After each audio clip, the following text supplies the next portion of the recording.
Hey, good evening, everybody, and welcome to 20 Sides to Every Story. We are playing the Temple of Elemental Evil here tonight. This is episode 26, it looks like. So we're getting right into the thick of it here as we pick up.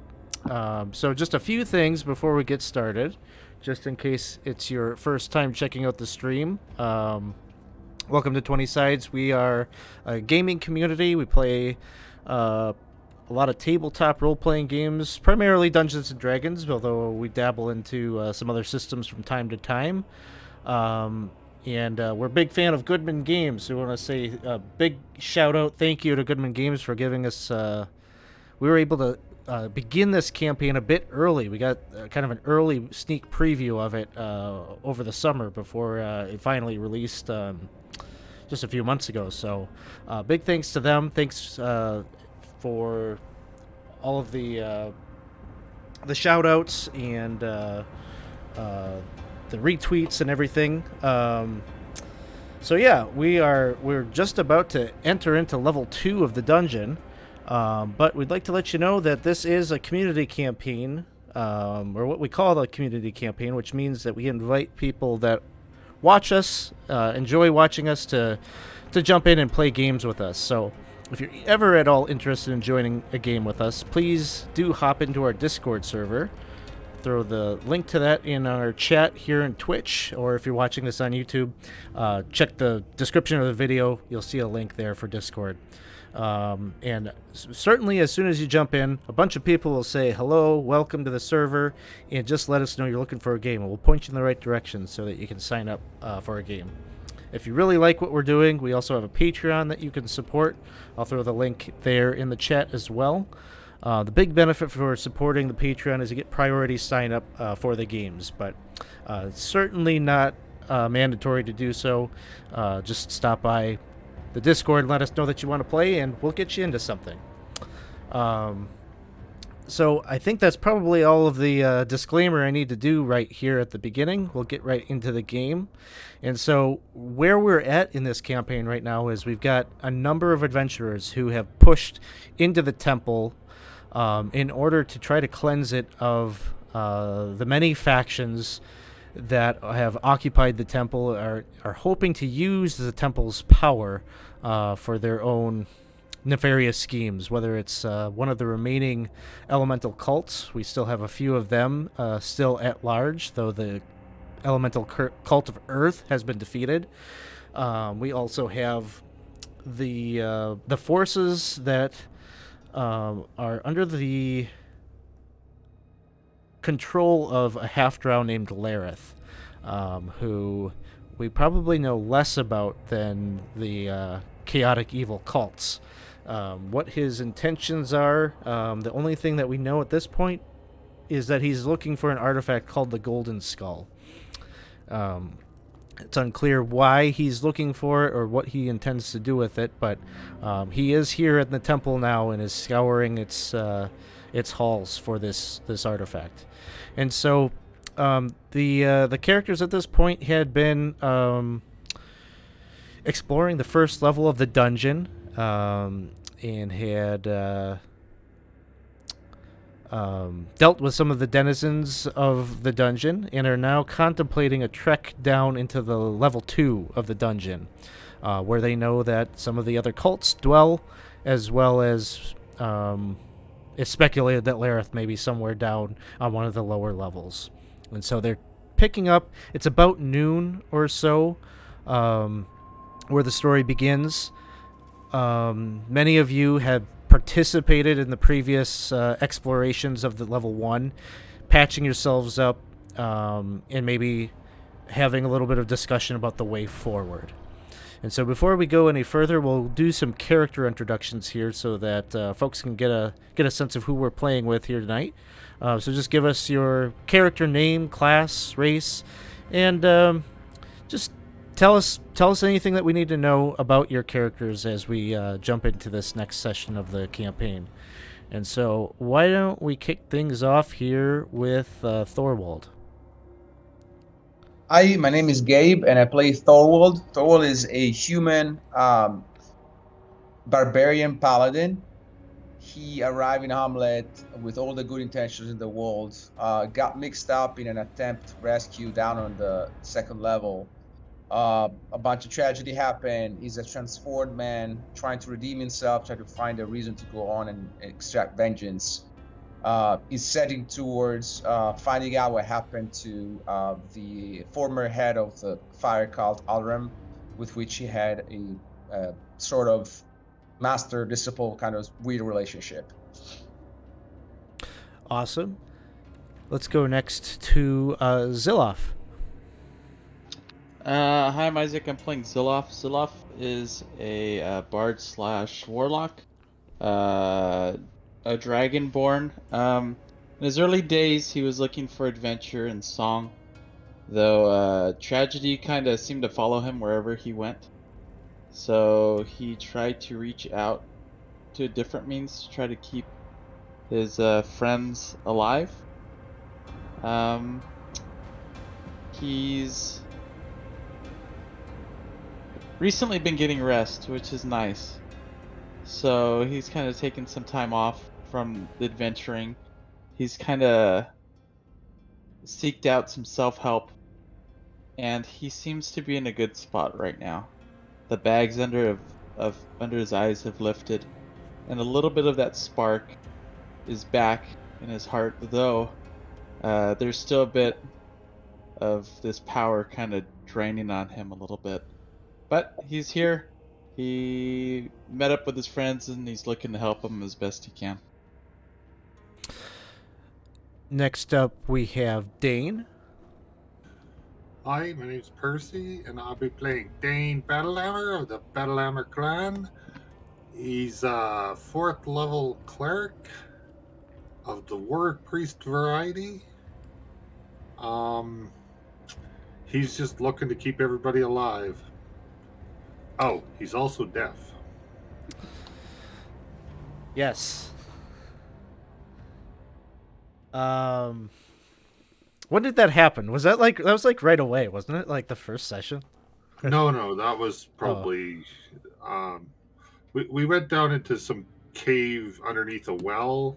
Oh, yeah. It was sometime that happened. Yeah. Okay. It was Teasley's fault. In the end, It was Teasley's. Turuku. Taruko's Taruku did it, but it was Teasley's fault. Of course, as always, Teasley's fault. Next up, we have Donovan. Hello, my name's Chris. I'm playing Votary Donovan Lockwood. He's a human paladin of St. Cuthbert. He just recently taken the Oath of the Watchers. Fairly new resident to Hamlet.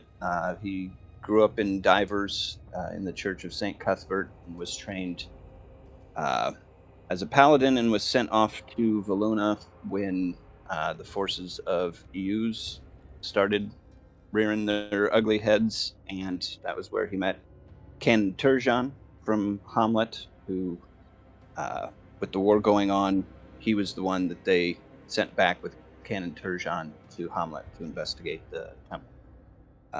What he found was not necessarily any direct activity it was all kind of indirect, but he'd found a book with kind of the plans that the fire cultists were trying to bring some being named Imix into the prime material, and he decided that he needed to stop that. So that is where he sits now, currently doing that.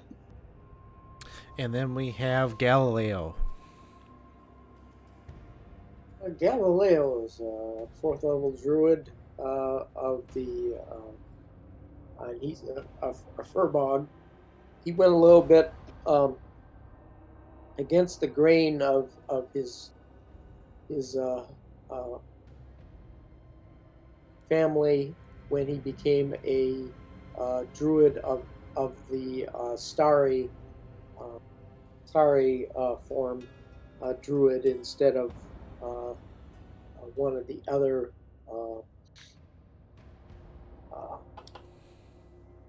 types circles, and he's he's been rather disturbed about the evil that he keeps encountering in this temple, and he's really committed to ridding the temple of these evil beings. So, All right, so those are the characters here for this evening. As you're all spending the past hour or so kind of resting, trying to figure out what the next step is in terms of taking the fight to the cults and or Lareth and his forces, you're looking about and you're here accompanied with others from the town. Some of the militia folk have come along, including Otis, and who's Elmo's brother. His father, who's the captain of the militia, is here. So both young and old have come in hopes of being a part of this story of taking down the cults and defending their homeland, just as has been done in the past. Some 50 years ago, this same conflict kind of played out, but it was not put to rest. It was only delayed, and so now you're left to kind of deal with it. Once again, history repeats. You're looking about some of the others. You remember Veltor, who's a sort of a younger member of the militia, a little bit of a prankster, a little bit of a slacker in some ways. He's got an eye for the blacksmith. You can see the two of them kind of flirtatiously, kind of giving each other a hard time. You look about, you can see Calmert is once again kind of sitting down with the roguish Vex, teaching him, trying to counsel him in the ways of St. Cuthbert. And you'd see Elmo is kind of off by himself, kneeling.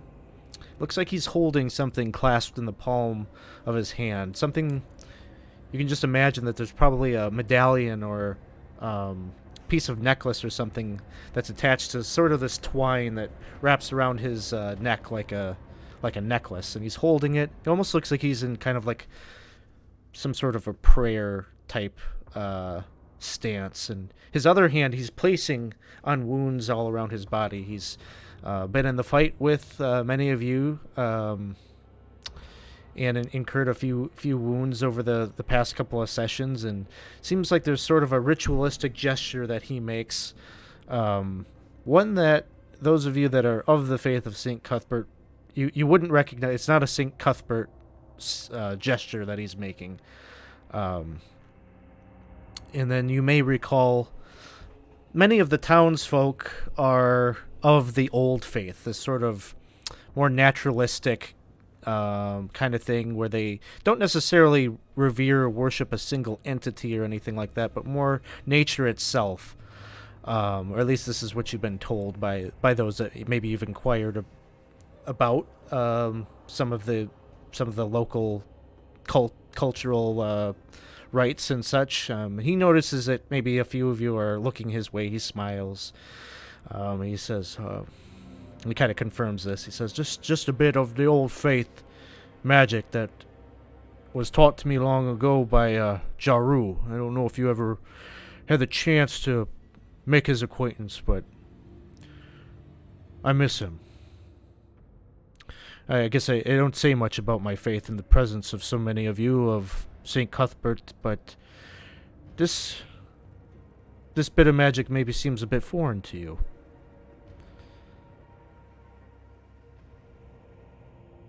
It is. But we respect your faith. We don't want you to feel not encouraged to show it. Well, I'll be honest with you, I have a yearning for these teachings of St. Cuthbert. You know, ever since Lareth and his gang took my brother and tried to involve him in their schemes, the idea of justice, of holy retribution against the wicked, they certainly deserve it. But, my faith, Jaru taught me a lot of things about balance, about preserving the natural order. I remember, and he kind of gets this almost nostalgic look in his eyes as he starts to tell you this this story of his childhood. Maybe kind of like his first impressions of Jaru, like the first time that he really came to see him as like an authority figure. And he says it's no secret that the Council of Hamlet, a very diverse group of people, and they've always been around ever since I remember. I remember my father talking about it often. He would always tell me that Jaru was the wisest of the members of the council. I didn't really think too much of that when I was a kid, but I remember being out in the field one time with Otis. Otis, he'd kind of look up to me, and I remember I was trying to involve him in some of my schemes. Took a little bit of lantern oil with me and some flint and tinder.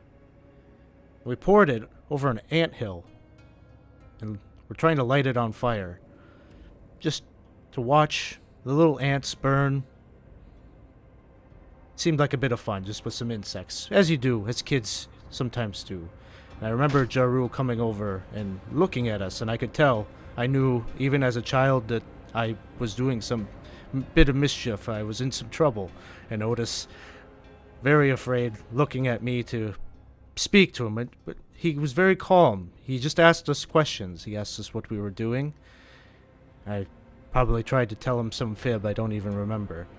And then he just kept asking why. Did these ants, they come into your home? Did they infest your food?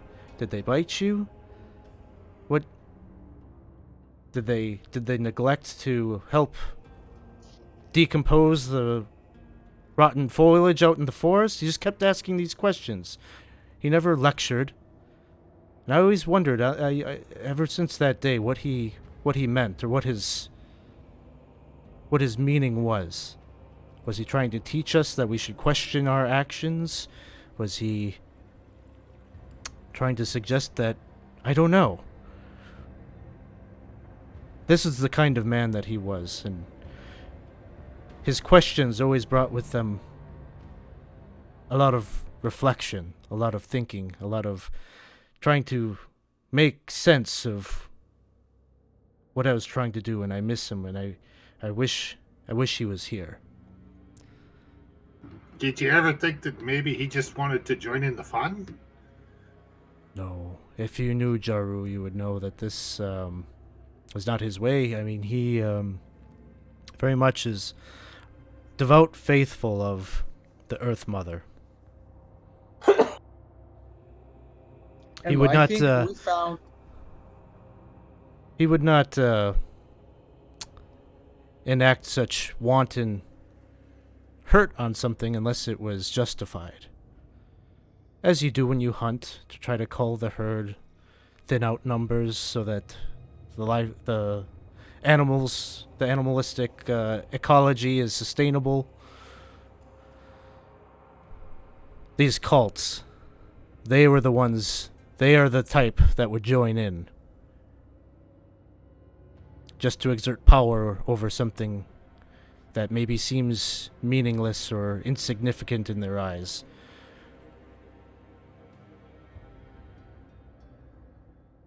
Anyway, Jaru sounds wise. I had hoped that at this point we would have seen something of him, whether alive or dead.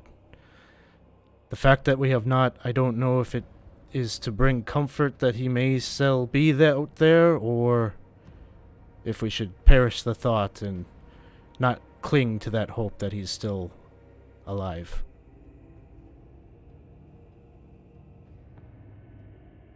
How long ago was he missing? I think he went missing just after the Festival of Verdantia. It was maybe over a month ago now. And we know that he was among the prisoners that were walked from the ranch to the temple a while back. Because when we freed the village folk from the ranch, he told us that Jaru was among the people captured and brought to the temple. So at that point, he was alive. So if he's around, Elmo, we'll do everything in our power to find him.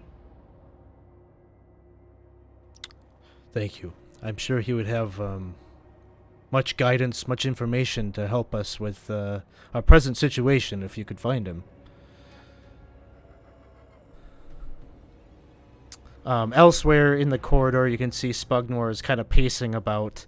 It looks like he's like kind of reciting something in his head, and then he's kind of stumbling over his words, like, "No, idiot, idiot, no." Ah. Galileo will go over and try to comfort him. Oh,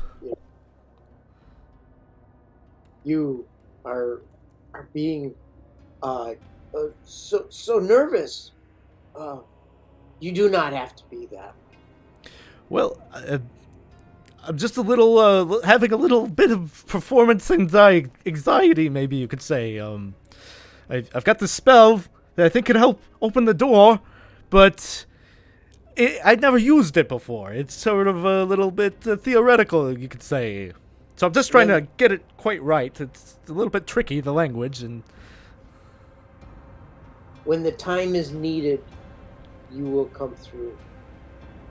I really feel that you will come through when you are needed. well, that means a lot, you know. I haven't always been accepted as a big part of the team, you know. Where's that Absalom? He was always kind of giving me a hard time earlier on. You're not pranking me like he would. You wouldn't do that to me, would you, Galileo? You seem like a nice fella. I don't. That's good. Okay. Well, I heard you've been pretty useful too with your You've brought a lot of the star power, you could say, to the team. You're kind of becoming a local legend yourself. No. We are a team, and that's the only way that we'll get through. Well, I'm as ready as I'll ever be. How about the rest of you? Anything we need to talk through, or? I was wondering if everybody had some sort of magical weapon.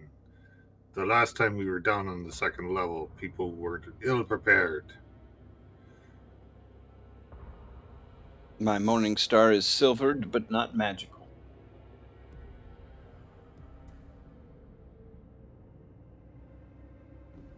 Would you like to use my mace?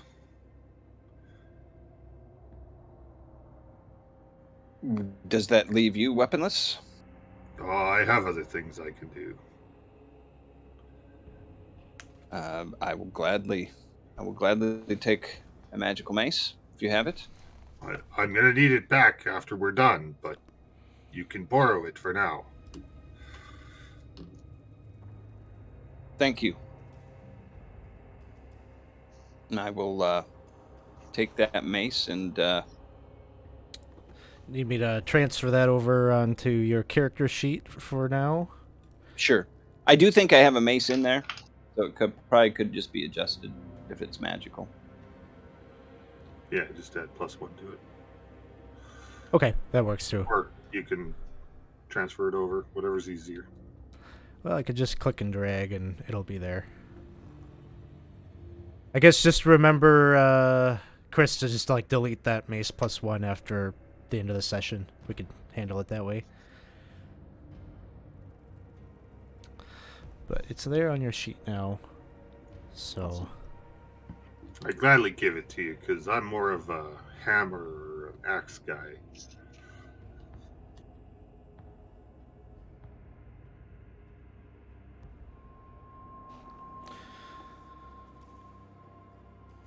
all right. Any other things that you wish to do before you descend to the second floor? I do have 4 flasks of holy water. If anybody would like one, just in case we run into any undead or it's holy water blessed to St. Cuthbert. I don't know if that matters to any of the other clerical types. But I'll hang on to one, but if I don't use it, I'll give it back to you. okay.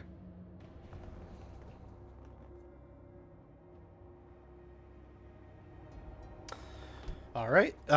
Hearing anything else? Otherwise, you begin to descend down to level 2. And as you do so, you could see, I guess for light, just so you're aware, unless anyone else is striking up a light or anything, Spugnor is perfectly happy to be holding a lantern to provide a bit of light. Yeah, let's have two sources of light. Spugner is going to have a lantern, and I will turn on the flaming sword. That will give me 40 feet of light in front of us. And with that, you can certainly see up ahead the huge sheet of bronze that is the great bronze gate that has been difficult for you to open on your own. Thank you, Lancerado, for the follow. Appreciate that. Thanks for stopping by the stream here tonight. You can see on the surface of that sheet, it is covered with bas-relief faces of gargoyles, demons, and other evil creatures. And I believe it has only been open to you once before, and that was because I think you're under the impression that it was opened for you by Kelno, the lone air cultist. You've been led to believe that the other followers of the air cult have been pretty much decimated, but that there might be one. He kind of left a message of kind of like an olive branch, maybe. He was trying to maybe invite you in to deal with some of his enemies. But it has since been closed every other time that you've been down here. You know from having observed it when it was open that it has a number of defense mechanisms that make it very, very difficult to open. There are these spikes that kind of insert themselves inside the kind of the width of the bronze doors, holding them shut, as well as a metal bar that sort of serves to keep it barred shut. And then on top of that, there's a portcullis behind the gate, which it can be opened with a lever on the other side of the gate. No mechanism on this side to trigger that. And so Spugnor, you can see him. He's still kind of like muttering to himself a little bit. He's not like signing or gesturing or anything, but he's just, it seems like he's trying to like get this certain like pronunciation of this cant like down. And he's looking at the sheet and he's like, okay, any preparations you need to make, or should I go ahead? We're here for you, Spugner. When you're ready, we go. Should we move forward? Yes, and I'll unpause the game so you can kind of position yourselves where you'd like. I think we should probably be closer to the door. Yeah, Daniel, let's get the two sides. Yeah.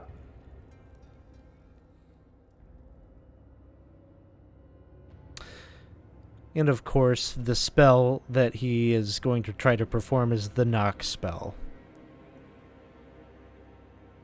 And this door, pardon me 1 second, this door to the right, what has been looked in, right? That's. Oh, yeah. Yep. There was a Hydra in there at one point.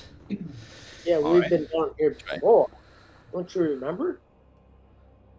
I was probably not. wasn't a part of the group yet at that point. Oh, okay. Yes.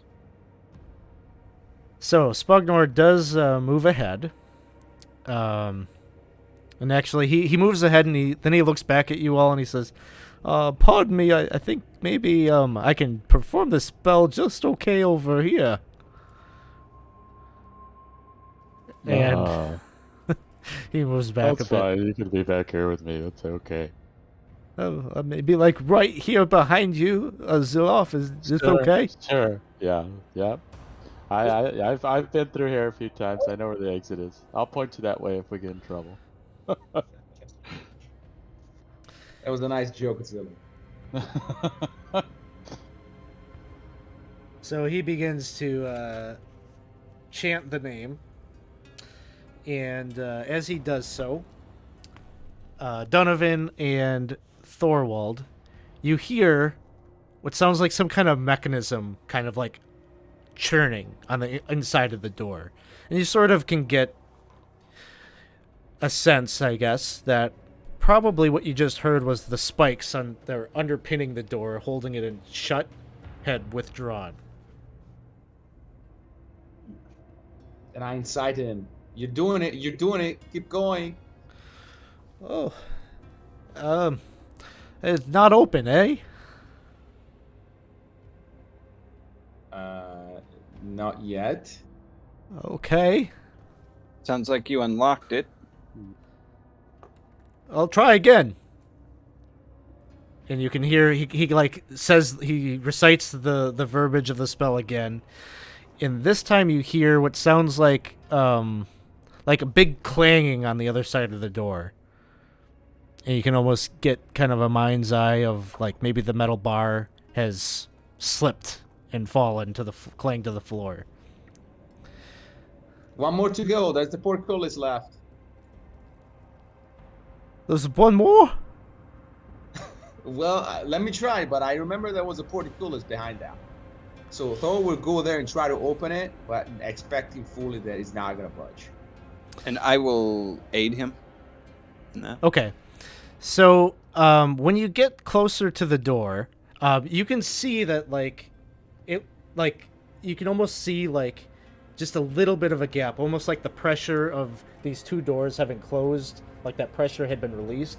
And so there's like enough of a gap there that maybe you could get like your fingertips like wedged in there to try to pull the bronze door open. I will try to do so. And you can do so, like you got a hold of the one door and you open it up. And of course on the other side is that portcullis that is down. It's just bars. The portcullis itself seems like it could probably be lifted up. It's just bars, right? Like, and it could be lifted up and held aloft. But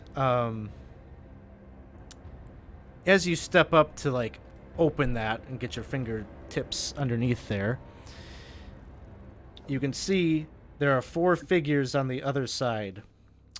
This one right here is kind of wearing this almost like scale mail armor.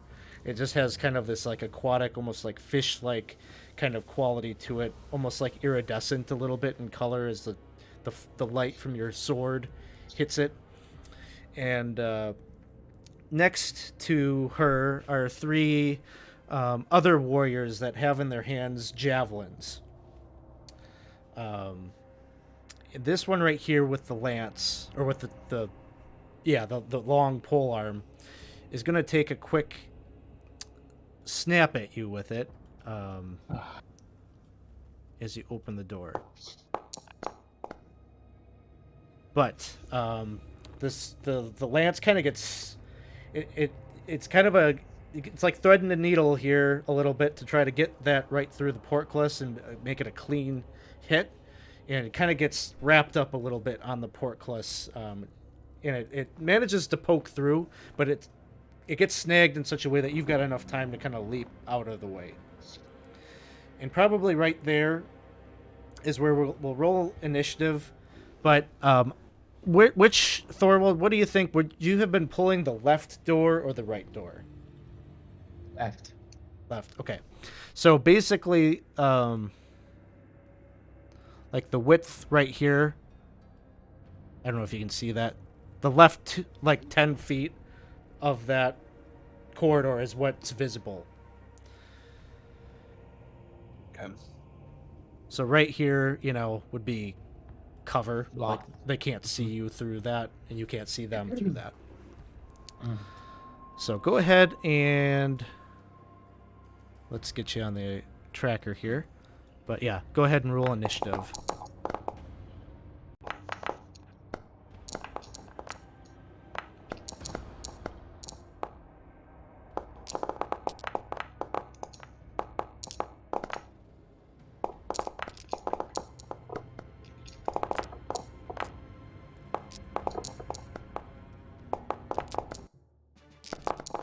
He goes a stealth mission. That's right. Stealth no more. So we begin things here with Ziloff.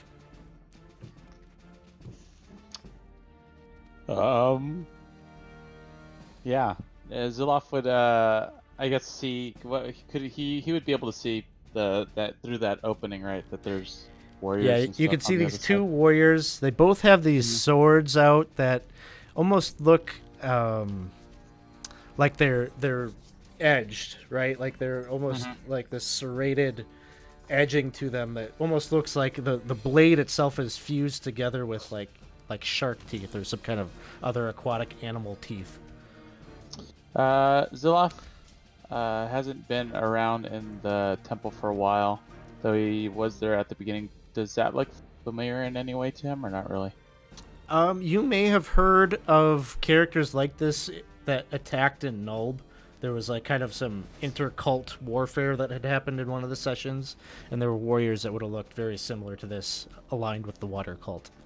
Oh, Okay. another detail, I guess, that you could probably see from this side is that on the other side of that portcullis, the floor is covered with a bit of water, like maybe like 2 to 3 inches of water is kind of covering the tiling, the stone tiling there. Okay. All right. I guess we're getting things off with a bang. Zilloff is going to look ahead at, I guess, this one here, and he'll go, "Oh, already?" I thought we're just. Oh man. And then he's gonna just go, and just go ahead and open his mouth, and like an eyeball will kind of pop out as he's regurgitating, a little bit of an eyeball coming out. It just opens, its kind of just blinks, and a beam comes from his mouth, and he goes and shoots it at this one here. I haven't used Foundry for a while, so I apologize. All right, I guess I could do this. Pick it up. Awesome. Good time.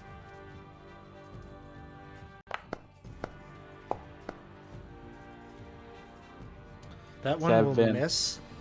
Oh god. And he will move and peek over here. That'll be it. All right, next up is Galileo. Okay, Galileo's gonna move up here, and then he's going to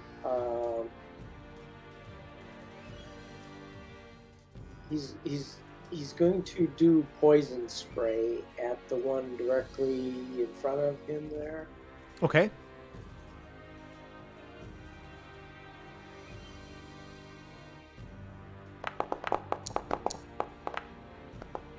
And makes it.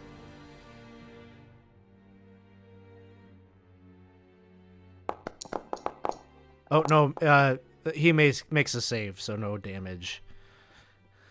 Okay, and then he's going to move back to right there.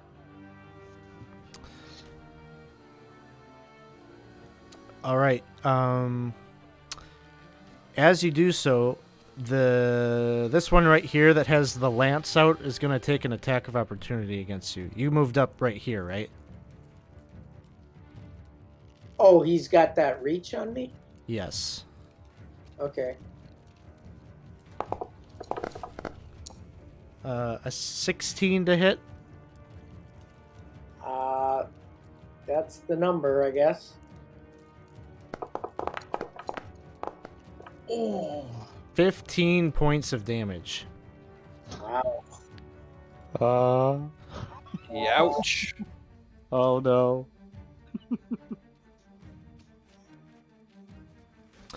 All right. One of the reavers from the other side, this kind of burly male, big, kind of scraggly beard, big scar down the left side of his face. He's got one of these swords out, and he's going to try to like thrust it through the bars to try to attack you, Thorwald. Do I recognize him from our fight? Or does he recognize me from our fight? He doesn't look necessarily familiar to you, no. Okay. And he will miss.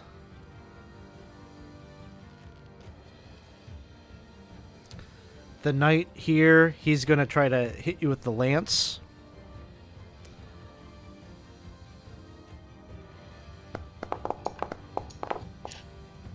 A 19 to hit. That will hit. 6 points of damage.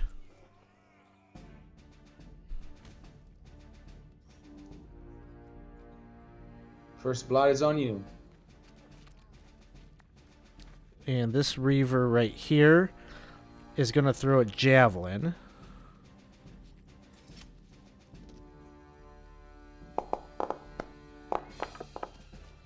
Which gets 14. 14 will miss. Kind of gets snagged in the portcullis and drops to the floor. Thorwald, it is your turn. Okay. So I will thrust my sword through the bars at the warrior in front of me and show him how it's done.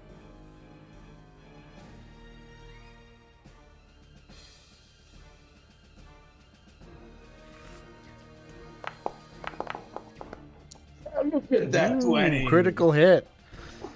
Nice. I want to roll on the table though. Oh, That's more okay. fun. Yes. Let me pull that up. Let's see. I think it's roll a. What type of damage does your sword is slashing? Probably Slashing. right. Yeah, slashing. Yeah.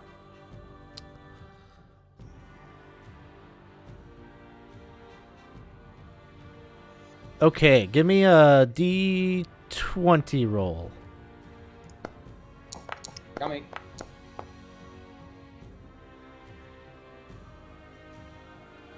Yeah. Oh, 16. Okay.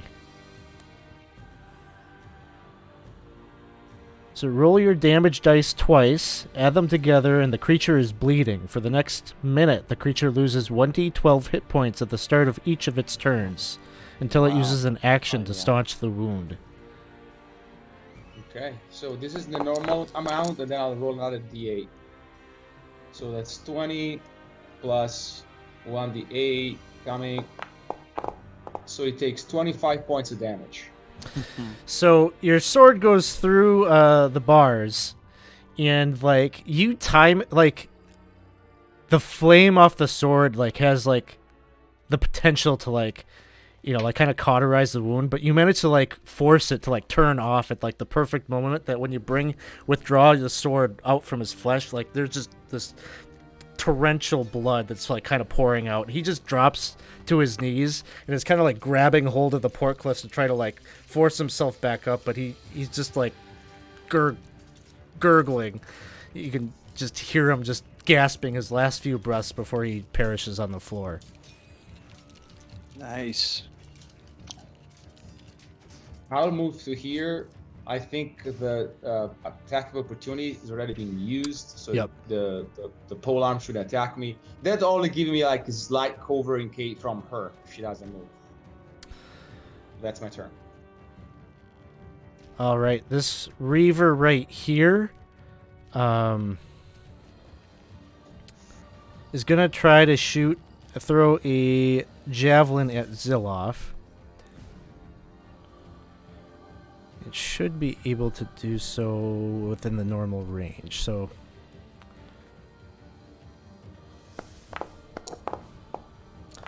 oh, but it's a nat 1 and there's no rerolls in the house yet. Okay, it's a miss. Just like tries to throw that javelin through the portcullis and just like biffs it, and it gets like kind of snagged in the portcullis and is just hanging there askew. It's okay. It's okay.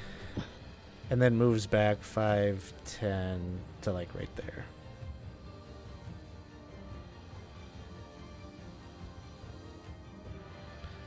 Maybe right there.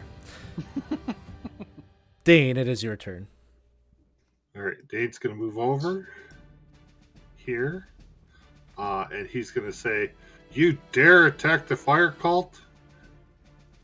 And then he is going to hold a Toll of the Dead till one of them is injured.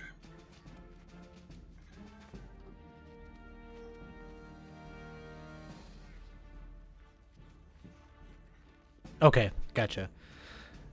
You can just see, like, kind of a bemused look on the faces of the couple that are, like, on the other side, like, as if they don't know who you guys are.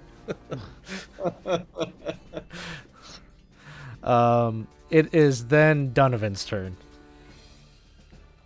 Seeing this flurry of activity, I'm going to move to here to offer some protection to Galileo, and I'm going to throw a javelin at this guy.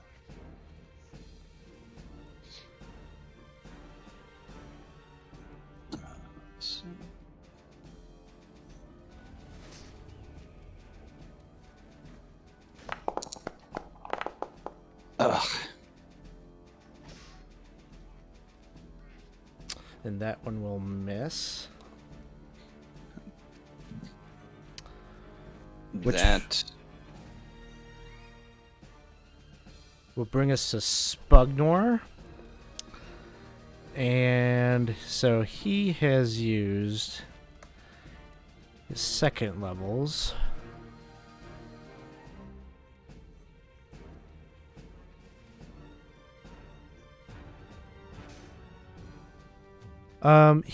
What is going on here? So he's going to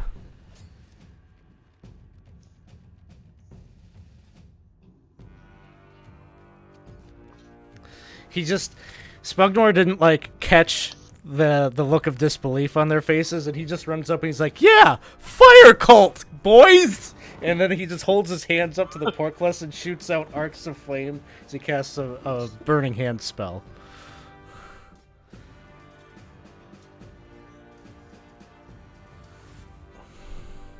He turns around and looks at Dane and gives him a wink. So these two right here need to make saving throws.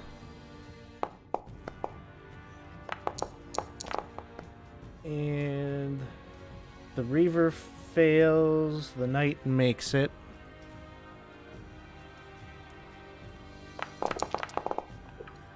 A total of 9 points. The Reaver will take 9. And I will total the dead the Reaver. Okay. Give me just a second here.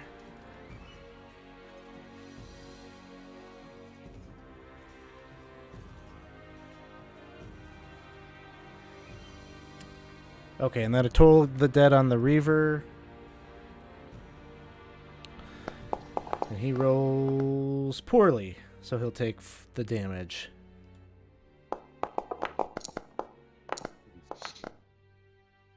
Of 4 points.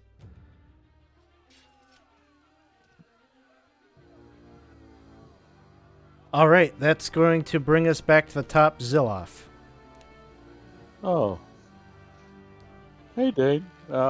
Thanks for coming over here. He's gonna stand on his tippy toes, look over Dane, open his mouth once more, and shoot another. Actually, you know what? Which was the one that was injured? That one. Okay. Okay.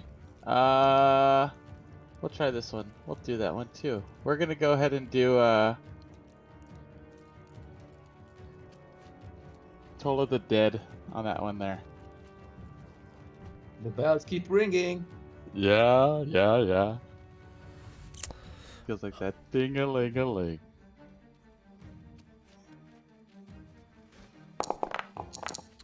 He rolls a 9. He'll take some damage. It's a D12. Uh-oh. Did it not do D12? I think I saw D8. Okay. it was an 8. Oh yeah, D8. It's okay if I reroll? Yep. For D12? Okay. D12, okay, I had to put versatile. Cool. And we'll see if I want it. Oh, yeah. Even Oh, better. yeah. Oh, yeah. Ding, ding, dong. You can see this thing as soon as that clanging of the bell sound kind of rings out. You see this one almost like it falls to like a knee momentarily as it like clutches at its breast, like kind of clutching at the armor, but then it stands back up. It looks pretty fragile. And is looking behind it as if to retreat. But that will bring us that. Anything else, Zilov? I'm gonna stay where I'm at this point. I am going to. I'm looking. Sorry, I'm looking for the combat tracker. I am going to. I'm gonna cast. I'm gonna say. Hey, Thorwall. Good luck up there. And I'm gonna cast a Bardic Inspiration on you. Thank you, Zilla. Yeah, no, don't mention it. That brings us to Galileo. Okay, Galileo, he moves right here, and then he's going to fire his short bow at the leader there. Okay. Okay.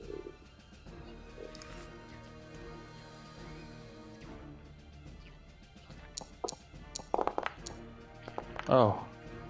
Ah, jeez. Okay. That didn't work. Yeah, he'll move back over here out of sight then.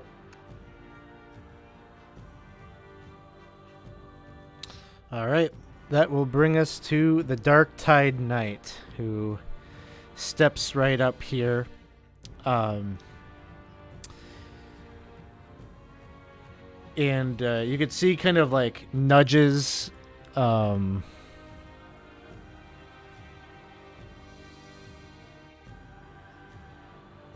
Whoops.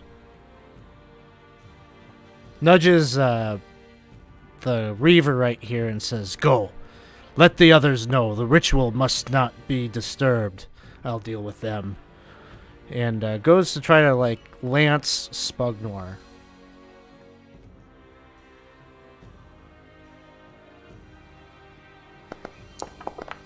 Oh, quick 20. 13. Spugnor casts shield and blocks that. And you can see the frustration build on the woman's face. And she just sneers, "Fire cult indeed. If you were truly with the fire cult, your bodies would be laying with your friends in the temple. The fools." Then this Reaver right here begins to move.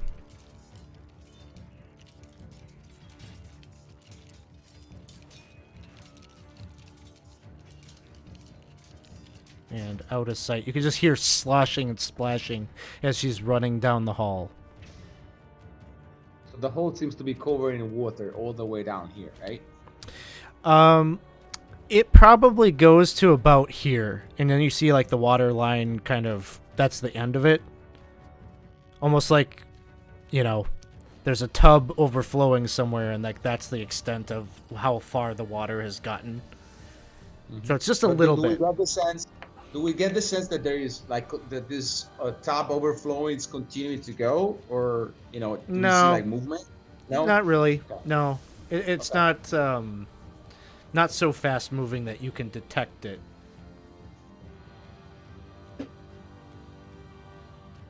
It'd be like there's a faucet overflowing somewhere, and it's such a slow volume that you wouldn't be able to see the water moving. So that is that. Thorwald, it is your turn. Okay, I will try to raise the portcullis. All right.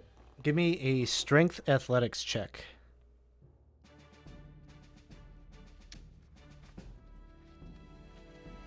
I will give myself advantage by utilizing one of the two paladin powers I have. One of the two of channel divinity is purely athlete. As a bonus action, I cast Channel Divinity. I give myself for 10 minutes advantage on strength checks. I can carry, drag, and lift twice as much as normal. Okay. Let me cast it. And then I go for it with advantage.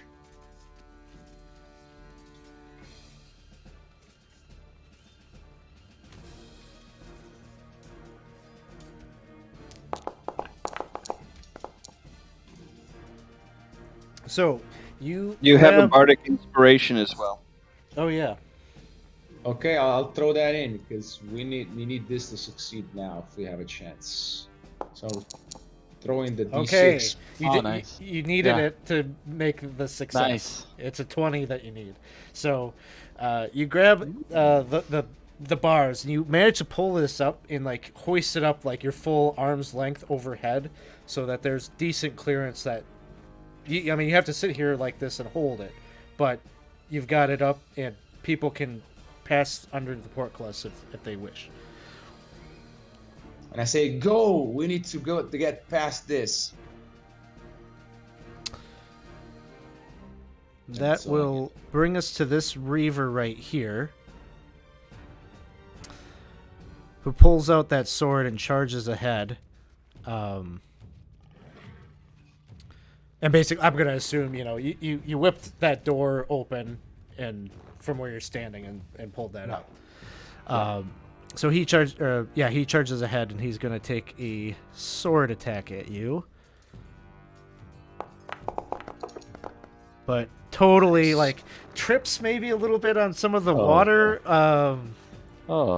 Let's see what happens with this nat 1. Oh, Okay. So just kind of slips backwards, catches its balance, but whiffs you in the process. Dane, it is your turn. So I want to move up to here. Can I get around the people that are standing there? Yeah. I mean, you can move here, move here, move here. Yeah, It's okay. clear, so you can. Yeah, move I ahead. just wasn't sure if this part of the door was open or not.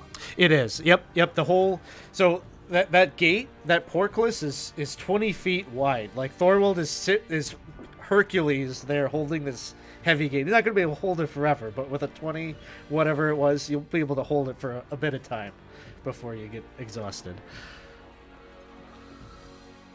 And yeah, you can see at the end of the hall, this Reaver down here has just gotten to the doors and is like putting its hands on the handles of the door to pull it open, but hasn't done so yet. All right, I will move right there and cast Toll the Dead on him. All right. Reaver, you need to make this. Yep. 14. Yeah, it saves. That's going to bring us to Donovan. Oh, hold on. Oh, okay. For a bonus action, I will cast Spiritual Weapon.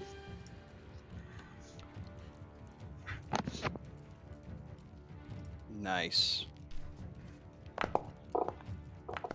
oh. Awesome. And you got him. So go ahead and describe the spiritual weapon apparating and donking this guy.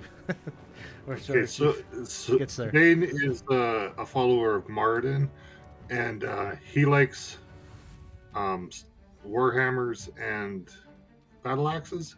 So this one kind of just fades in between the two and strikes him down. Probably the warhammer just crushes his skull. Drops into the cold blue. There's sort of an aura that takes up the space at the end of the hall here. Sort of this almost kind of like looking into an aquarium kind of feel. Like there's some kind of magical effect that's clearly visible there. You've seen this at other ends of the hall too. There's kind of a fiery blaze down here before the doors of the fire cult, and sort of like almost like a sleet like kind of visual right here before what you presume is probably the air temple. And then I will turn around to the two remaining people here and say, have you made peace with your god?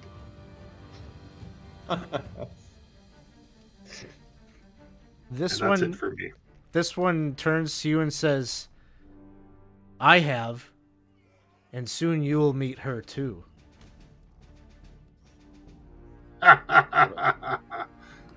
Donovan, it is your turn. Okay. I'm going to move there to offer protection to Spugnor and such. I am going to attempt to knock this guy prone.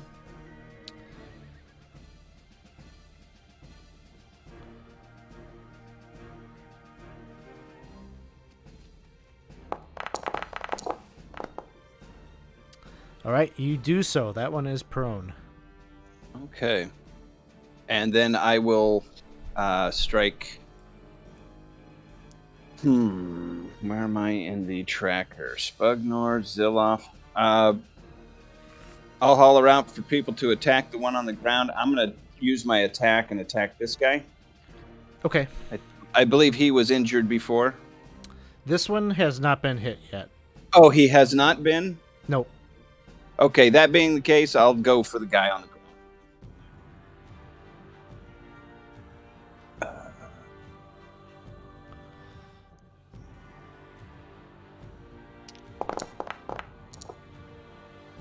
All right, that will hit.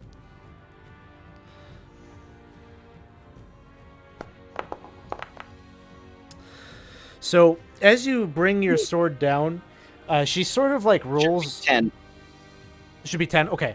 So 10 points total. You see her. She kind of like rolls onto her back, which sort of dulls the wound maybe to her a little bit. She uses an ability essentially to have the damage on this one.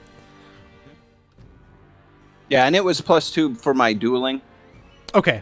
I don't think is included in there. So a total of 10. She halves it, takes 5. Okay. That'll bring us to Spugnor.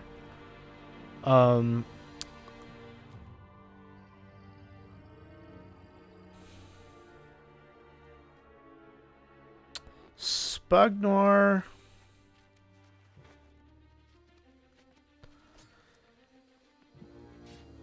is gonna move in here. He's got a dagger out, and he's just gonna like try to like fall down on her and just like stab her like kind of clumsily, but you know he's got advantage. He's just following directions here, and he manages to connect,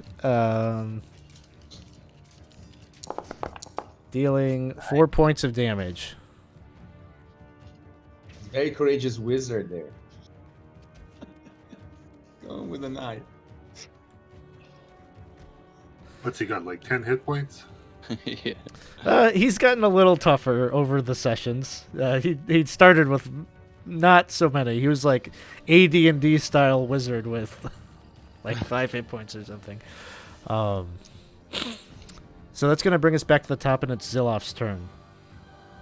Okay, and you said that this one has not taken any damage yet, but this one's taken some. Yeah, the one on the ground has taken damage. Okay, Ziloff is going to move up. Take out his rapier. Looking back at the entrance and how close they are to the stairs, he is going to non-lethally try to take this one out. Okay.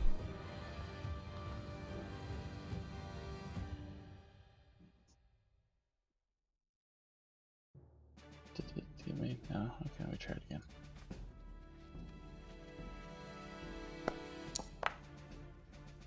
You have advantage because it's prone. Oh, that's right. I was like, oh no. Phew. Try that again. Oh god, I don't even know what I'm doing. Oh, I sure don't. Oh. She's rolling around. And Oh. it's like you're Stop trying to whap. moving. Hey, I'm not trying. Listen. Trying to keep you alive. That brings us to Galileo. Okay. Well, Galileo's. He's gonna cast Shillelagh, and gonna move. Oh geez, crowded there. Past the gate. I Ten. can hold this forever.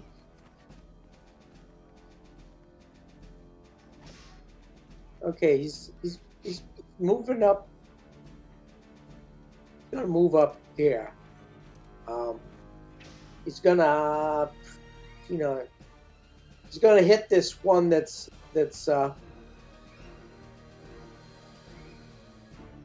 right there close to the gate.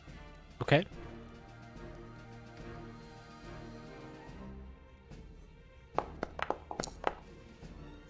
That will definitely hit.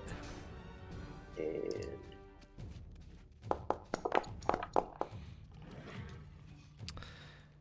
I'm gonna just smack him from behind. His attention focused on Thorwald. Takes 9 points of damage.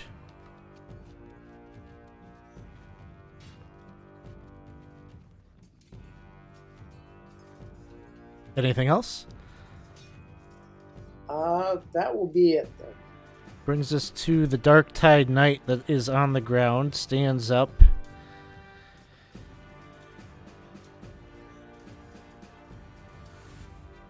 And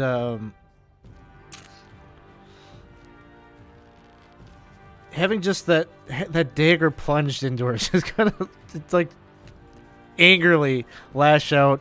Her lance is like laying on the ground at this point. She pulls out that shark tooth sword, like the others have. She's gonna try to make a couple of attacks against Spuggy. With this, she can multi-attack with this weapon. Oh Oh no! That's a man. 24 to hit. You see it on that 3, for a while. Oh man. Dealing 4 points. She holds it with 2 hands and just like brings it down and just rips right across like his like fine clothing, that kind of garish over the top silk clothing that he's wearing. It just rips, and you just see like kind of like blood stains kind of like start to soak into the fabric. She's gonna take a second swing at him.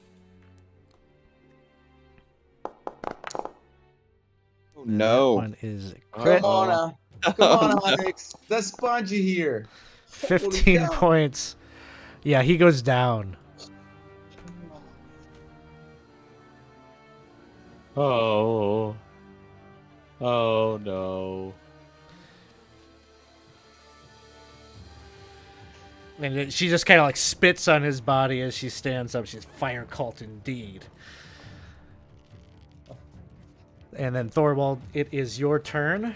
Everyone is safely on the other side. You're holding up that gate. You feel like you could probably slip to the other side. It'll drop behind you Yeah, as you that's do fine. so, but you can safely do that. Yeah, I'm gonna do that.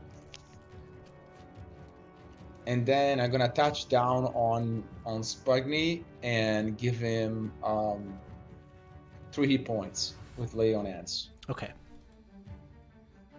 So it's stable and should be conscious.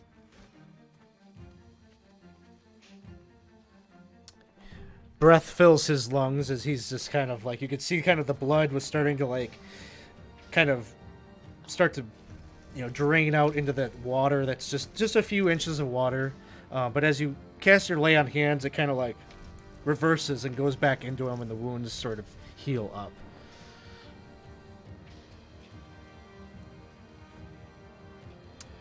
And that'll bring us to the Reaver. Who's gonna move back, look back at Galileo, who just nocturne kind of instinctually like swing backwards with the sword as she starts to turn to look at you. And does so rather instinctually and clumsily and misses. And that'll bring us to Dane. Okay, so I'm going to move my sword 20 feet back over here. And then I am going to move up on this lady. And I will hit her with my mace.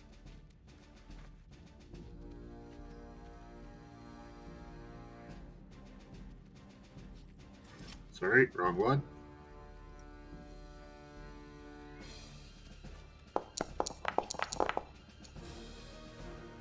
That'll hit.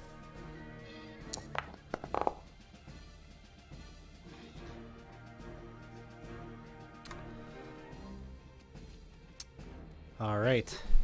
That's it for me. Donovan. Okay.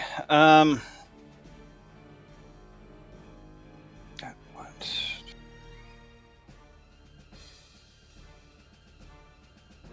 I'm going to attempt to shove this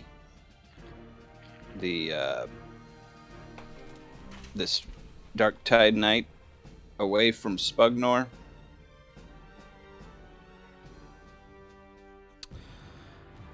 All right. And she gets a 16. Okay. So she holds tight. Okay, so that didn't work. And then attack.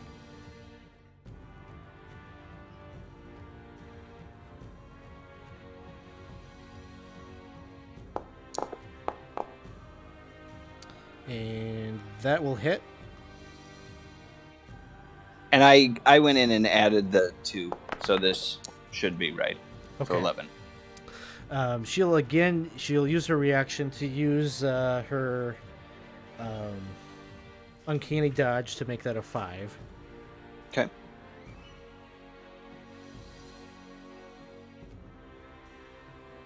And that is all I have. Spugnor will disengage and move 5, 10, 15, 20, 25, 30. Just moves back down this way. That brings us back to the top. It is Zilof's turn. Okay. Ziloff will.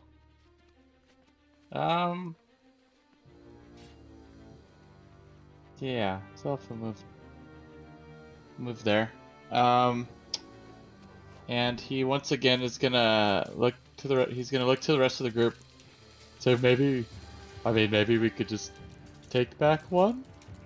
Just maybe we could get some information. And then he's gonna go and try to hit her again with the rapier non-lethally.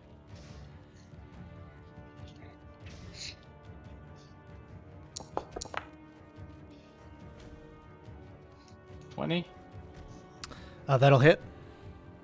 Normal damage. 6 points. All right. Takes all of that.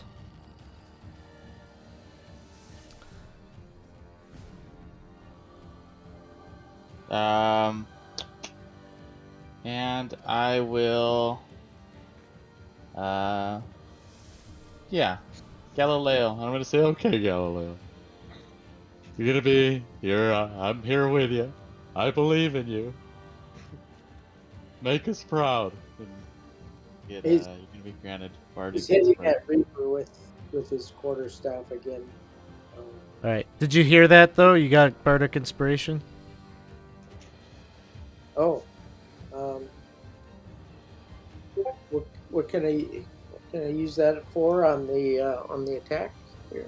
Attack, ability saves, up to you.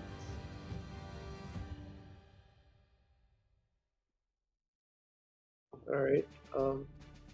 Yeah, I'll use it on the attack here.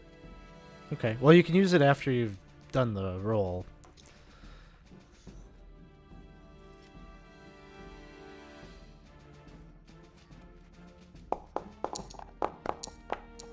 Well, I don't think I need it now, so Yeah, so Well, you can save it. You hold it Save for it. like 10 minutes. Save it. Yeah. Yeah. That'll hit. I can't use it on the damage, though, right? No. Unfortunately, no. I thought you were using shillelagh, weren't you? Yeah, I am. There should be a D8 plus. I think it's a different roll. You just have to use your shillelagh spell for the attack and the damage, and it'll give you the right thing.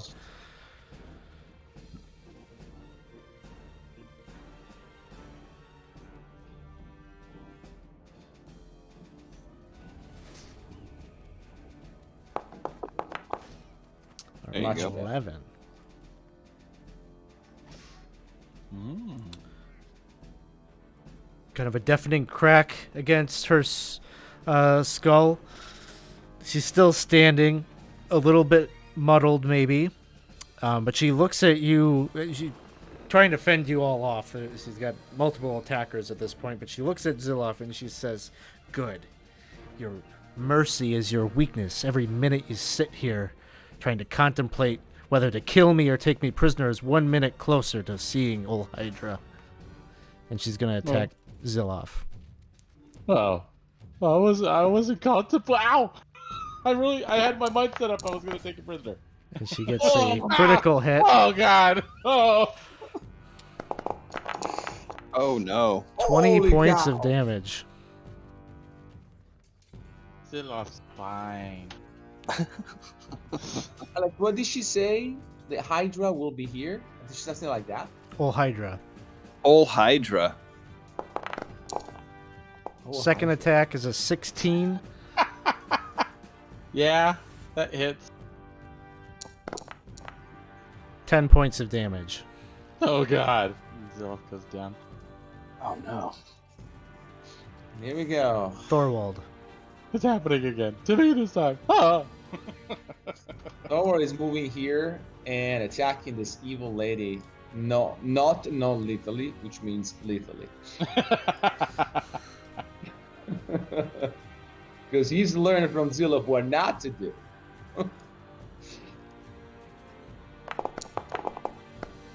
Oh no! Ooh, D6. The 6 coming. Oh. Uh-oh. Uh-oh. All right. Uh-oh, it's Critical gonna fail kill you. card. Okay, let's see what we got. Uh-oh. It's not as fun on this table.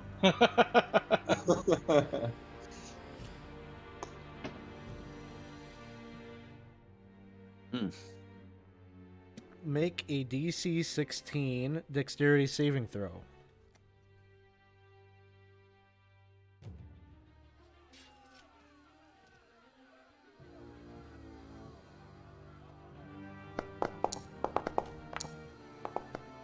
Okay. I did. She basically, you go and you try to take a swing, and she sort of faints, and you swap places. The saving throw was to see if you fall prone as a result. So a little fancy footwork, and she just, you pass by her, and she gets into an advantageous spot on you. The Reaver here is still attacking Galileo. Hasn't had much luck, but is going to take another swing. And you manage to block it with your shillelagh. And she's swinging away at you. Dane, it is your turn. Man. Sucks being the healer sometimes. You still Zilloff have is a just physical weapon. his dead eyes are just looking at you. I will cast heal on Zilloff. So you get 6 points of healing. They blink. Oh, wait. When you fell, Ziloff, you need to roll a d6. Oh, that's still going on? that part is still going on. Crap. Okay. Don't worry. Oh, Yeah, 5. That's good, right? That's good. Yeah, it's good. Did I sprout wings? Did I get a flying speed?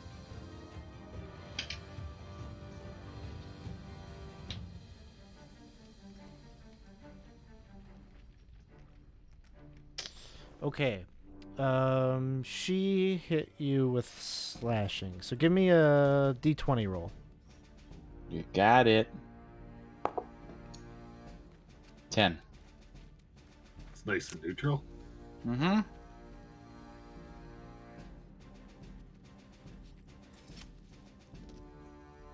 Okay, a 10.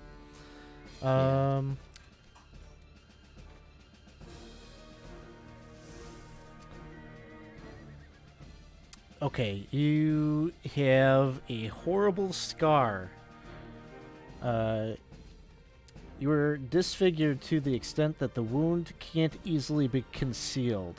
You have disadvantage on charisma persuasion checks and advantage on charisma intimidation checks. Oh, that's good. Magical healing of 6th level or higher removes the scar. Awesome. So when she got that like crit on you, like it was just like the shark teeth just like kind of went right over the bridge of your draconic nose, and so like there's this like horrendous scar right there that kind of gives you this kind of gnarly look. It's nice. It fits well. Think of the bragging stories you'll be able to tell in this. That's right. And I missed her. That'll You bring cannot us- you cannot move. You cannot move the spiritual weapon, right? No. Donovan. Okay, I will once again attempt to knock her prone in the middle here.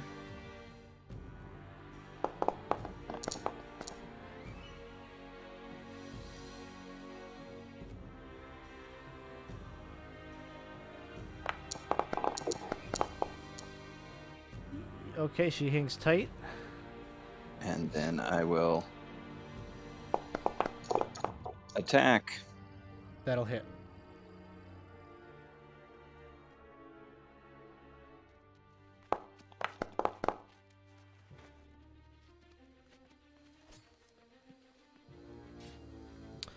All right, that brings us to Spugnor,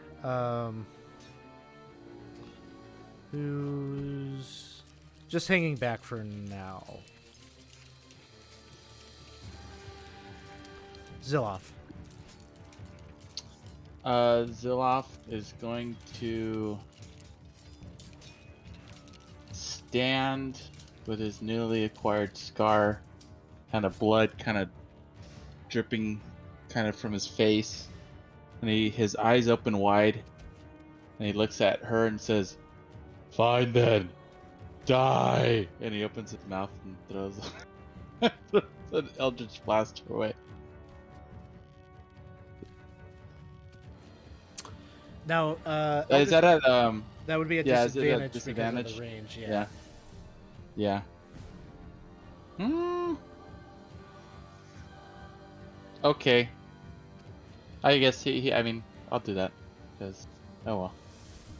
Would I have the opportunity to instead change it to You could change it. rapier? if Yeah. you wanted to change Okay. it. I open my mouth and the eyeball comes out, and then it goes back in. I grab the rapier. I switch it around from the handle to the pointy part. I go straight for her face.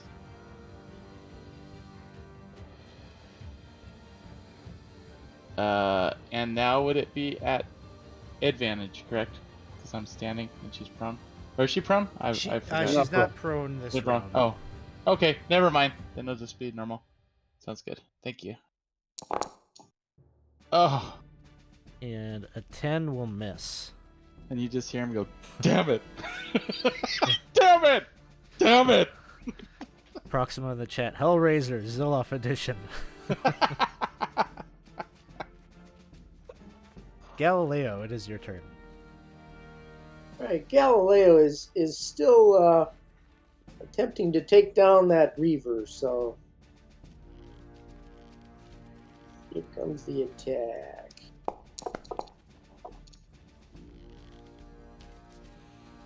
That'll Got hit. enough.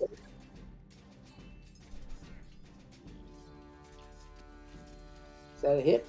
Yes, that is a hit. Yeah.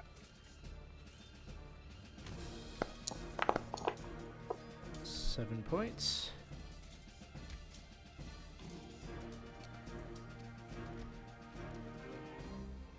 Anything else, Galileo?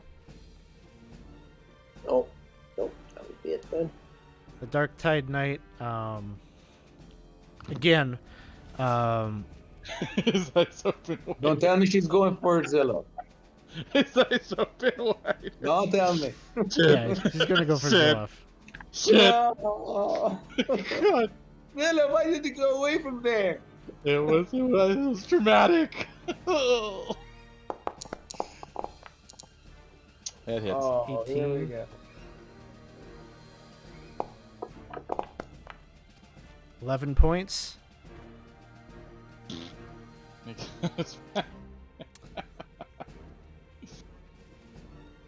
Oh, won't make you God. do another lingering injury. Yeah, whatever. But I'll do it if I want to, if you need me to. she's gonna bring the sword down on you a second time Uh-huh. here. Really? Wow, evil.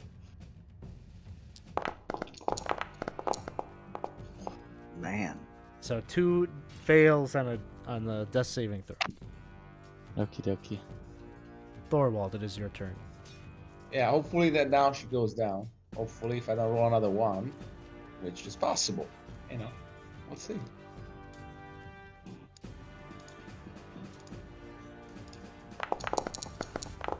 No, Okay, that hits. 17 points. Okay, she'll use her uncanny dodge to stay up at least one more round.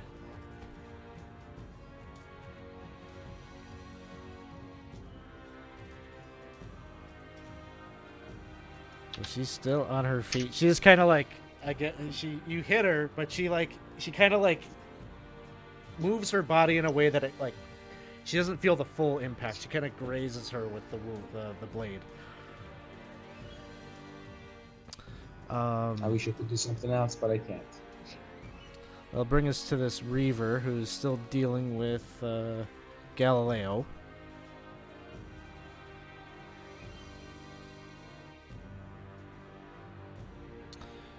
Yeah, she's got no recourse other than to take a swing. And I'm assuming a 12 will miss. That's a miss. And that brings us to Dane. You can kind of see this one down here that's fighting you, Galileo. Like, she's maybe a little bit more fearful, and she's trying to, like, get you out of the way. You get the sense that she's trying to bolt, whereas the other one, she's, like, resolved. Like, she's here to fight to the death. I will reach down and touch Zilloff and cast Spare the Dying.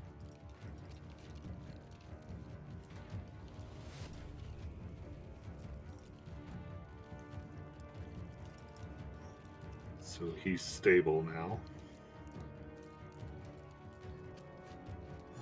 And then for my bonus action, I will move the spiritual hammer over here. Eventually, it'll get back into the fight.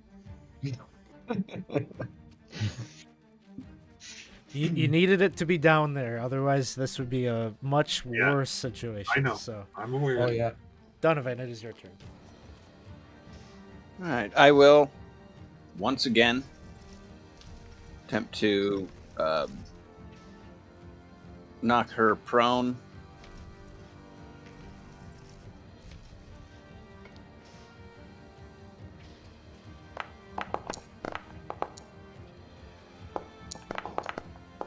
Jeepers creepers. Okay.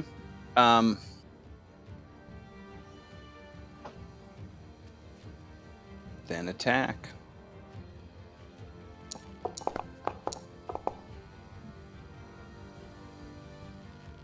Not quite And enough. Yep, and that is it for me. I'll be right back. Spugnor charges up. Really? Oh no! He's got the not dagger another. out. He's gonna try to get in there and hit her with the dagger.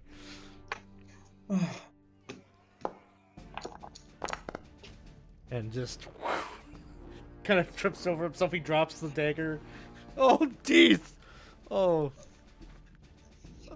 Zilla, I'm here! Leave him alone! You bitch! And then, Zilloff, it's your turn. You're stable, I guess. I'm stable. I take a deep breath. You just hear, like, yeah, like, you're in the fog of this, like, you just got, like, the blurry vision. You're kind of, like, you're soggy, you're sitting in this water, and you just hear Spugnor yelling out profanities. That's And nice. Galileo, it's your turn.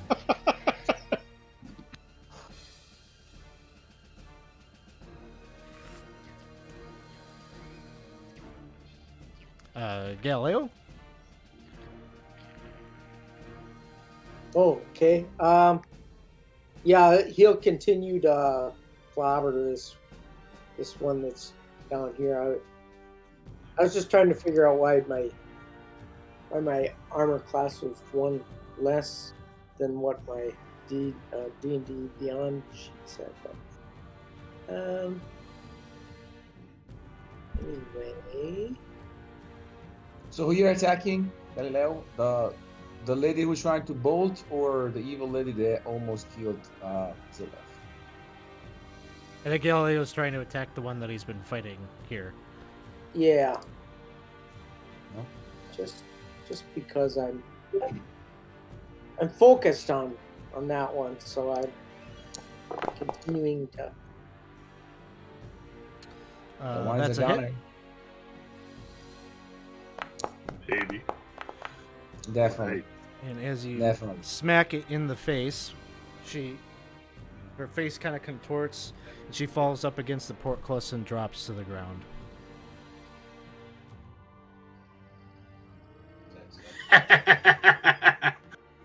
Dane laughs at the last one. Anything else, Galileo? Nope, no. He'll turn his attention to the other one now. You're next. She sees Spugnor fumbling around trying to pick up the dagger, and Oh no! she's gonna let him have it. No! Don't. Not too down. No. Not too down. Still Spugnor up. looks up just in time to cast a shield spell. And then frustrated, you could tell she knows that this is like her last moment. She's frustrated that she didn't get to have this kill. She take her second swing, try to hit him.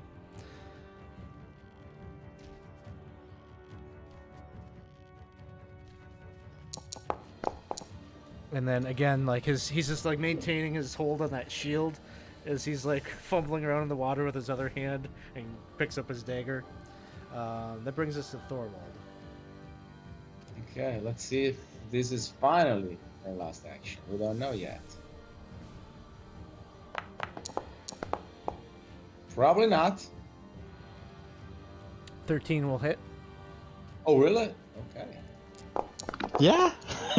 Then have this, lady. Sword goes through her back. As you rip it out, like she drops at the floor and with a splash to the ground. Then you're out of There combat. you go. Wow, that was tough. It was very tough. Alex, does she have one of those nice medallion with the symbol of the water cult? Yeah, they all will have something like that they are wearing. So Okay. there's 4 of those. Yeah, let's get those guys, because if I remember at the fire door, if you don't use that on you, you get like some weird damage. So we'll need this to go through that door. But first, we gotta take care of Zilov and Spugner here. But we don't have time. She mentioned that we're doing a sort of ritual. So I don't know what it is, but it's probably not good.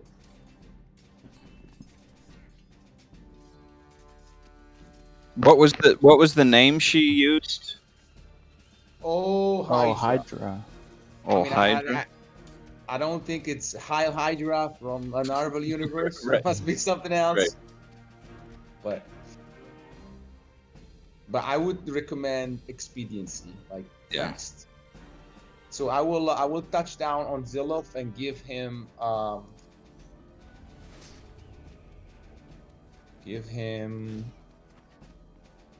10 hit points back. Thank you. I keep him do just in case I have to stabilize something. Yeah. Who else is hurt? Spagni and Zilov, I think, is way beneath his full, even with the 10 I gave him back. So About half what I used to be. Yeah, I'm about. Don't worry, Zilaf won't be going up to the front anymore. Don't worry about it. Yeah, they took about half my hit points on that one hit. But So what do you guys want to do? Like, we don't have much time to decide. So if you want to if you want to cure yourself, I suggest you do it now. Because I think we're going to get into their temple, and there's going to be a lot of them, and we're going to have to fight again. Yep. Did they, first off, thank you for the heals. Second off, did they actually, were they actually alerted? Are they coming now? Should we No, be ready? no, I killed. We the don't one think that was so, burning. but I wouldn't waste time either way. I'm just gonna cast a cure wounds on myself. Before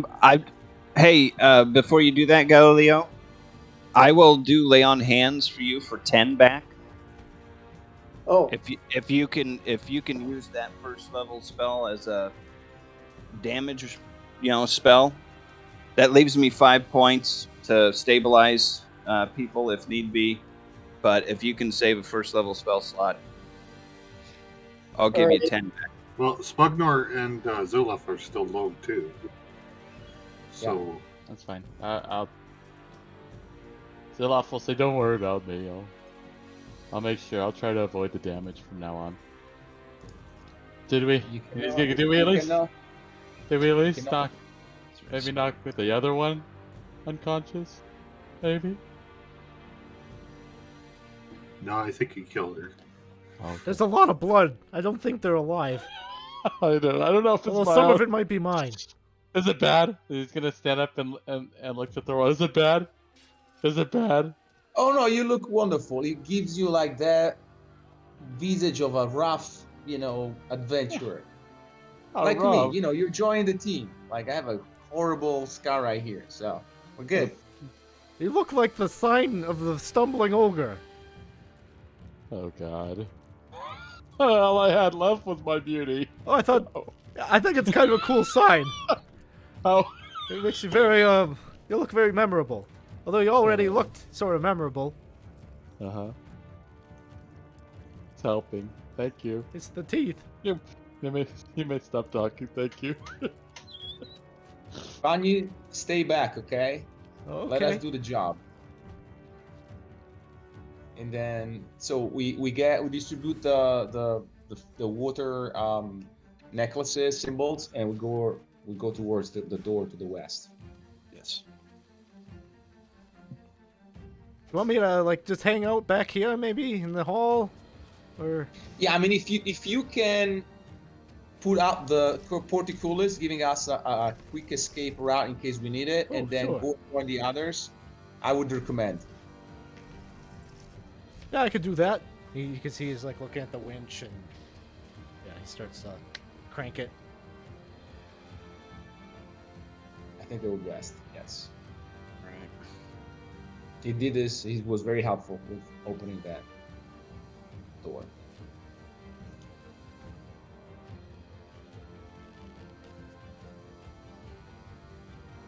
So are we going, or Yeah, we're definitely going.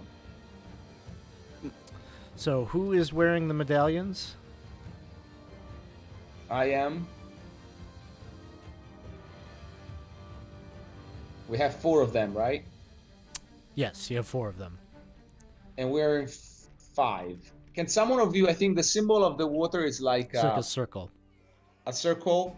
So if you can, with water or with blood, whatever, make that symbol on some part of your body. So we should be okay. If it works like for the fire temp. So who's the one that doesn't have one on? I'll go Me. with myself. It doesn't matter. I'll just put the symbol on my forehead. You're dipping it into like a bit of blood or something and making that. Yes. There you go. Correct. All right, go ahead and form yourselves up then before the doors. Yeah. I'll get first line. Donovan next to me.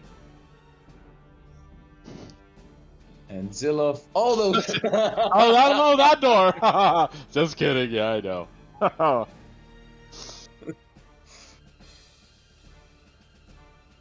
And the water here is a couple inches deep. Yeah, like 3 inches deep. You probably get sort of a sense that it's coming from these double doors here, these stone doors. when we get in there, make sure we spread out. Okay, let's see what we see. But probably a lot of baddies. I'll step in and try to get close to the door more to the south. All right, you pass into this magical field, and it would seem that your symbol is protecting you. You can feel there is something that is trying to. You can feel almost like, I don't know. It's kind of like being in a static electrical field. You know, you can feel the little hairs on your body kind of raise up. You know that you're in this field, but it's not harming you. And thank you, Corey, for the DM reroll. I will take that. Oh, sunlight. All right, so opening the doors then. Yes. Okay. So doors are open. Give me, I know you'll have questions. You want to ask me a million things. Let me get through the description of everything that's happening before just, what I'm covering might answer your question. So, inside this room, as you're opening these doors, it becomes very clear very quickly that indeed some kind of a cultist ritual is underway. And at the back of the temple here, there's a large room. Ceiling here is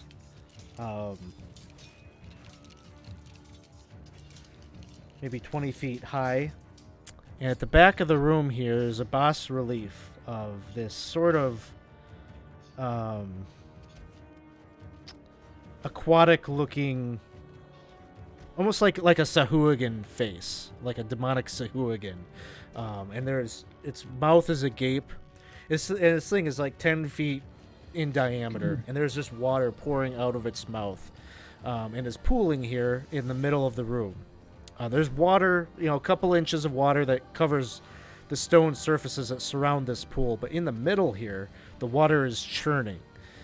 In looking into it, it almost looks otherworldly, almost like a fathomless depth of churning water. You can see kind of flotsam and pieces of driftwood and such, maybe a little bit of cloth, almost like there's like a ship down there somewhere that you can't see, and pieces of it, or a wrecked ship, and pieces of it are coming up.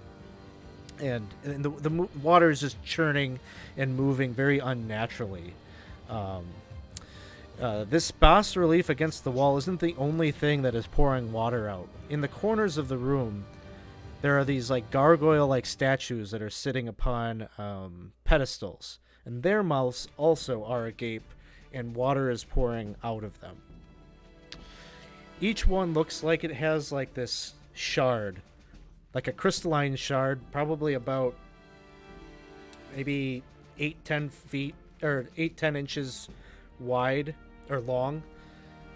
I don't know, maybe the circumference of a few inches just sticking out of its chest, and kind of there's a sort of a glow that's coming from that. And so these 4 statues in the corners of the room are also pouring out water that seems to be collecting and pooling in the middle of the room. There is a large tapestry over here that sort of depicts, very reminiscent of the murals up on level 1, just showcasing this just flood. You can see like the tops of trees and whatnot sticking up out of the waves of the water, and depicted in it is this like the largest water elemental you ever did see, with sort of almost like a vile looking grimace on its face as it's sort of plunging through the depths in the background. And you can see there are 2 bronzewood doors up here. And down to the south is where you can see the orchestration of this ritual is sort of taking place. 2 robed figures stand on either side that seem to be kind of looking into the depths, chanting in a language that none of you speak. And standing atop a altar, standing before an altar that is covered in seaweed and shells and whatnot that has been laid out before it. There's sort of like a basin built into this stone altar. Is a man that is wearing plate mail and almost has sort of a he kind of like looks maybe like a pirate who's like dressed up in knightly armor, I guess is like the best way to kind of speak it. Like there's something that's sort of just a little disjointed about his appearance. He's got a mace, a very ornate looking mace that is hanging off of his hip, and a little kind of black goatee that kind of juts off of his chin. And he looks over at you all as you open the doors, and he says, No. The ritual cannot be disrupted. And he kind of snaps his fingers at his priest. Stop them! Alhydra's coming will not be interrupted. And you can all roll initiative at this point, so we can see what happens next. I gotta end the combat here and put us back on it real quick.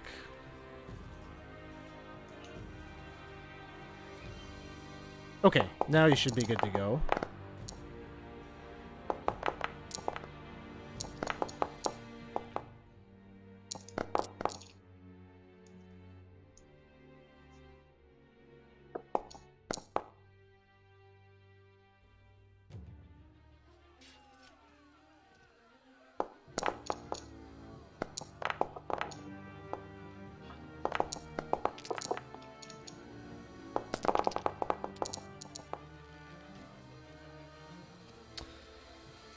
Okay. So just as he is noticing your arrival in the room here, we're picking up with Galileo. Okay, Galileo is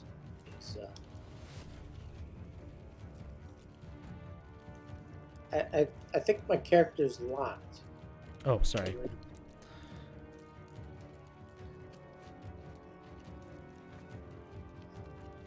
All right, now I can see this one mage down below here. You can see everything your token sees. Yeah, basically, my light only gets to basically around here, so that's all we see. I mean, but there might be light in the room itself, in which case you would see the rest. But yes, Alex, you only see one of the priests. We don't see the person you described at the altar. We don't see the other. Okay. Speak So for yourself. yeah, those Oh, of do? you. Okay. Yeah, those of you that don't have dark vision wouldn't have seen all of that just then. There is not natural light that is in this room. Okay. I'm using a bonus action to turn into my starry form, Okay. and I'm going to fire my. I'm using the archer starry form, and I'm firing my bow then at that mage that I can see. Okay. Um, so this is supposed to be a D8 plus my wisdom modifier for damage. I think you need to make an attack roll first. Yeah. No, you have to use the ranged spell. Might be different than short bow. For you, probably better. Yeah, it's a ranged spell attack, Cliff. So go on your So, Cliff, what you need to do is you need to, I mean, basically you just roll the D20 is fine, the one that you had. So you rolled an 8. You add your proficiency bonus plus for you, it's wisdom modifier.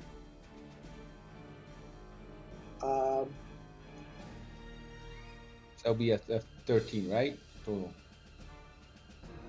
Yeah, wisdom is plus 4. Oh, so 14. So 14 will hit. That's a question. The damage you 1d8 plus 4 if your wisdom is 4. All right. That's a question. Yeah, Is it more than 10 minutes yet, Alex? I don't think so. Okay. Thank We'll you. say it's been like 5 minutes. Sounds good.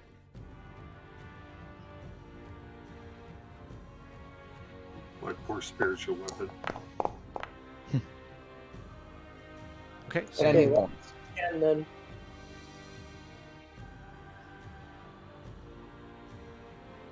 all right. So that's next. radiant damage if it means anything. Okay.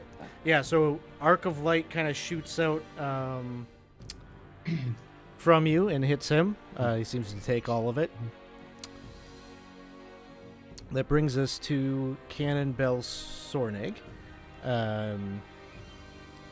Is that like the head priest type of the guy? The man that's in the plate mail. Okay. And so he speaks a direction to his priest and says, "Don't allow them to do anything that would disrupt the ritual. Hang back, I will deal with them." And he moves up 5, 10, 15. He gets to right here.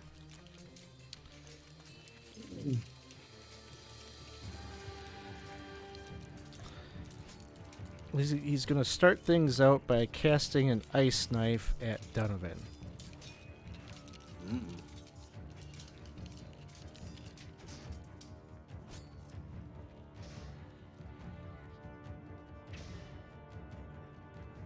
Oops.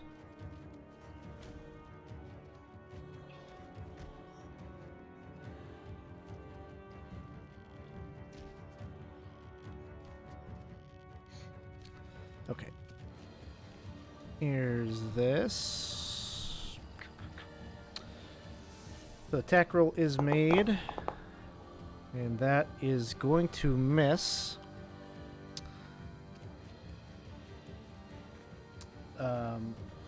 Each character within 5 feet must succeed a dexterity saving throw of DC 14 or take some cold damage. Does that include me or The target as well. Yep. target? Okay, dex save. Dex, you see.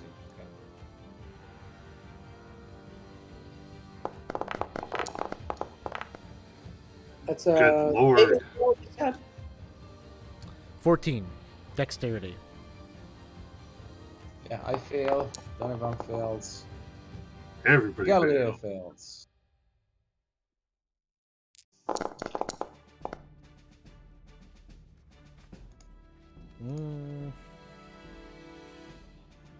It should just be the D6. So 5 points total. 5? 5 Okay. points. That'll bring us to the priest. One of the priests Are they Looks- chanting? Like, do they seem like they're the ones running the They're show? now or- they have ceased chanting and they're kind of following Belsnordink's directions, so they're taking actions and doing things on their Okay. turn.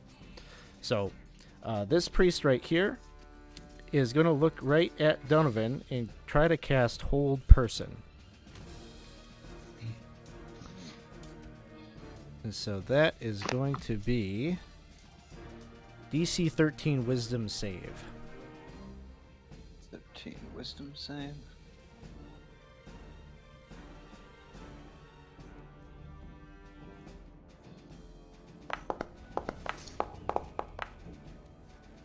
And you manage to make it. The priest moves probably outside of your light. You could just hear it kind of sloshing around. You got like, there's probably some dim light. You kind of see it's like kind of silhouette off in the distance, moving to the back of the room. That's going to bring us up to Thorwald's turn. Okay. 5, 10, 15, 20, 25. Now I see them. And I will attack the guy in front of me, however.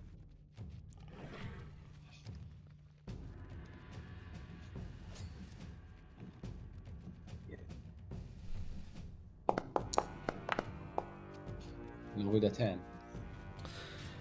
And he manages to you strike at him, and he makes a movement such that your sword just like kind of ricochets off of this ornate plate mail that he is wearing. As a bonus action, I will cast Shield of Faith on myself. Because I think in this fight, everything counts. All right. It is the other priest's turn. The other priest is going to try to cast Hold Person on Thorwald.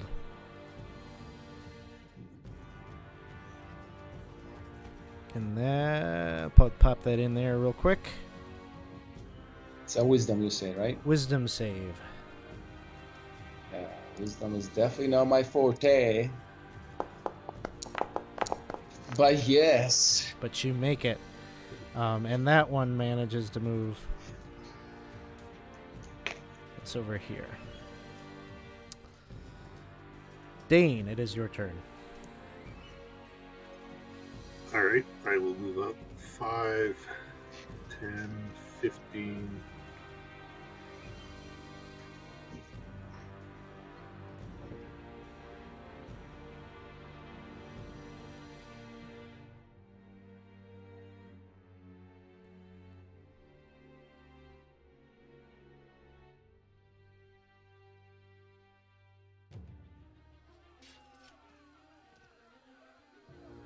Now I will cast Spiritual Weapon on this guy.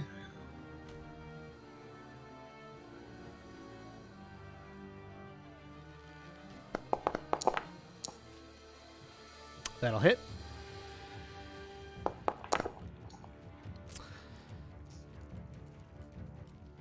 And then I will follow it up with a Toll of the Dead. DC 13 Nice. Wisdom save, please.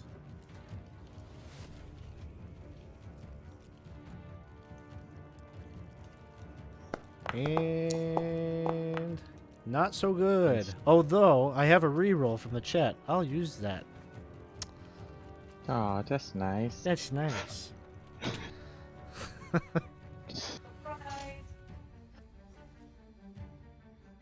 Thanks, Go-Go.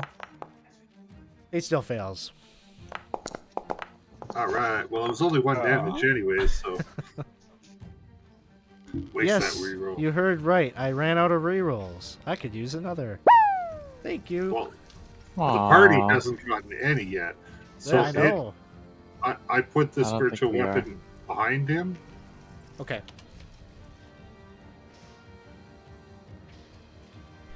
And that's the end of my turn.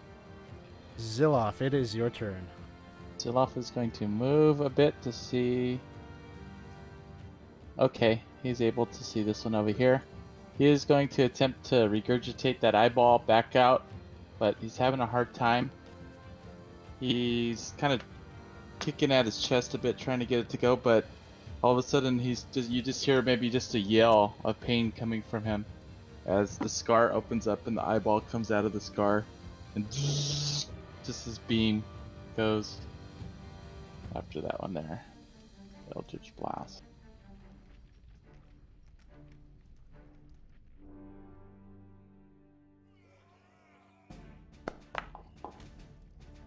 (17) to hit. And Good job. that's to this priest right here, right? Yes. Yep, that'll hit. Okay. Damage.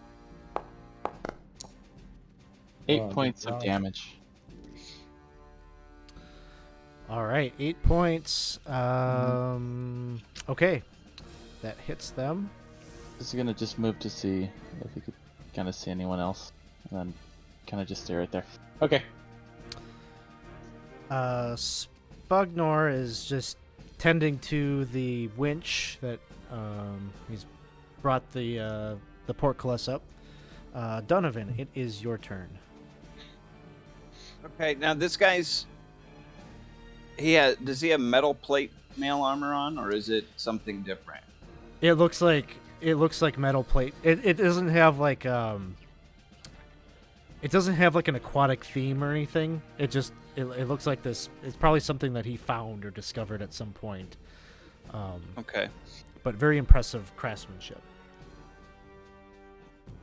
Okay. Well, I will move down to here. I am going, and that pool, the edge of the pool is what's shown there in blue, right? Yes, that's where it's like it almost looks like depth that you. It's otherworldly, like looking into it, almost like a portal into like another world or whatever. You could see like this is like where the edge of where you think it's like safe to walk, and it's just a few inches of water there. But it seems like the water is kind of being deposited in this like bottomless pool. And probably as you get closer to him, you were sort of inspecting this armor of his. It looks like it looks like something that you'd see a knight of Furiundi wearing. Okay. It doesn't belong to him. Yeah. All right. So I'm going to go ahead and attack him with the mace. Are you gonna try to pull him down on the ground first? Not yet. Oh, sweet. Got him.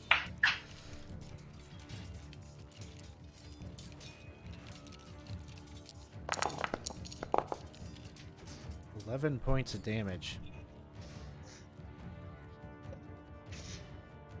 And I am going to use my bonus action to do a shove attack and try and push him into that. All right.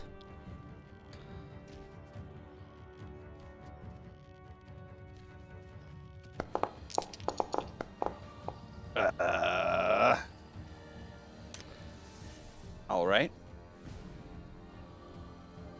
He manages to keep his footing.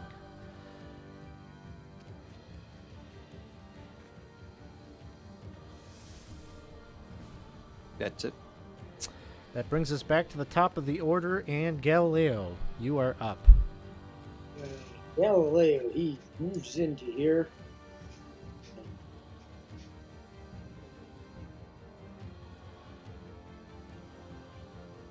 He's going to take a shot at that knight as well with his short bow here.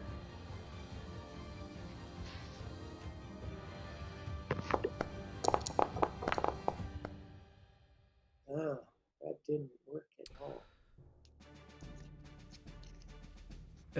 Are you using... Is that your ability? The Yes. story- so that I don't. it doesn't really matter, but just realize, that won't hit. regardless, but just remember that the math on your short bow isn't quite what you need. You need to add 4 onto that. But that's Okay. just your bonus action, right? So a 14 Yeah, it's a does bonus hit action. the boss, right? Correct. He's wearing, Okay. yeah. He's heavily armored. I think you might still have. That was just your bonus action there, Galileo. Anything else you want to do? Well, I'll move there and I'll throw some poison at him. Okay.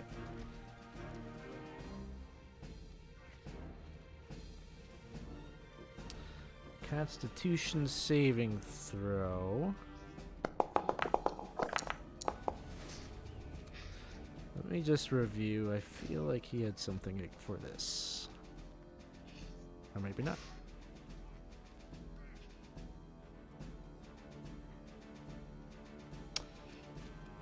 Okay, go ahead and roll damage.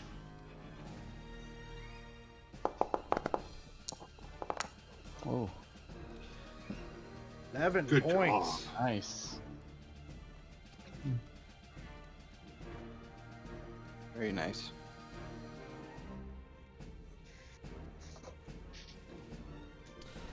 I just have to look at something real quick about him.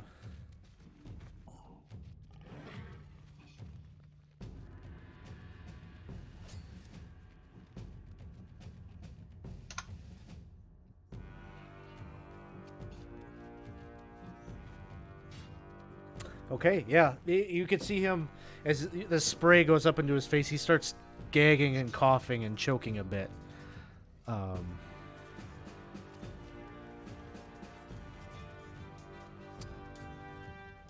That was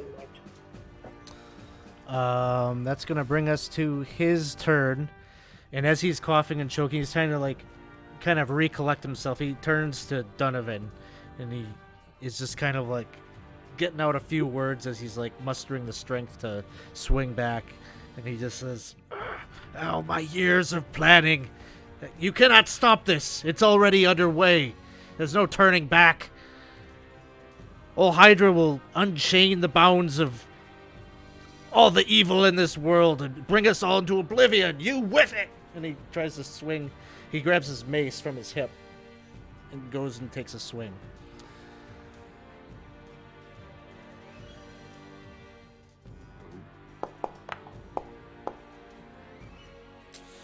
And if I'm remembering, I think I need a higher than that, don't I? No, not at this point. 19's Oh. what you need. Okay. Yeah, I don't have Shield of Faith going, so. He is going to throw some extra damage on this with. He's got basically a smite ability. Mhm.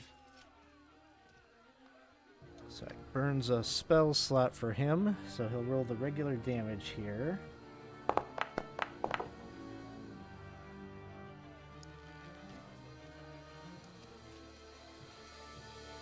So 6 plus some necrotic damage. Let's see if I coded this correctly. I didn't. Okay. It's going to be 4d6 necrotic. Oh boy. With 12 Alright. points on top of that. So 18. Yes. Okay. And that is his turn. Turns to one of the priests over here. Gonna try another hold person on Thorwald.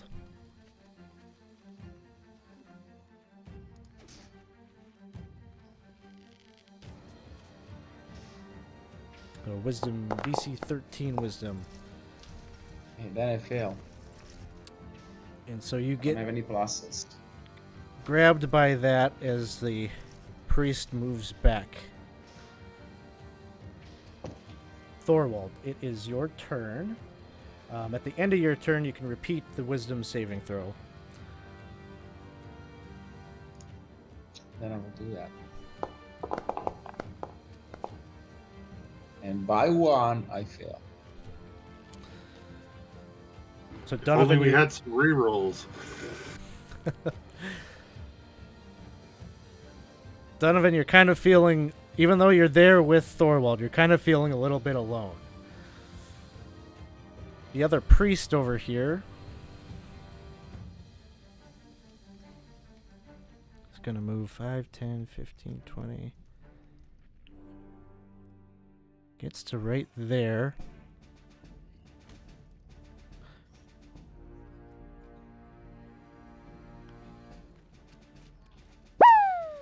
And they are going to try a hold person on Donovan. DC 13 wisdom save. And Jenna to the rescue. Jenna buys everyone a reroll. So there are 5 rerolls in the tank. Thank you, Jenna. Jenna. Okay, and Donovan manages to make that saving throw. Not today. Dane, it is your turn.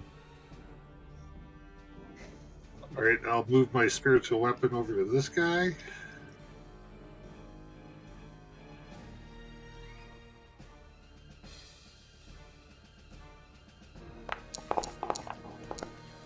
And miss horribly.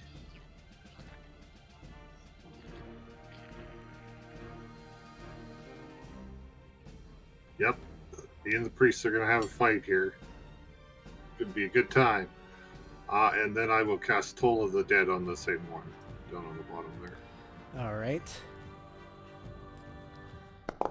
Wisdom saving throw. I'm going to use my reroll on that one. Wait, when'd you get another one? From Corey. Coco's Yes, got him supplied. He's I got a bet direct I'm about to get another one here in about 10 seconds. Add Corey. When's the next Call of the Cthulhu game? All the rerolls. And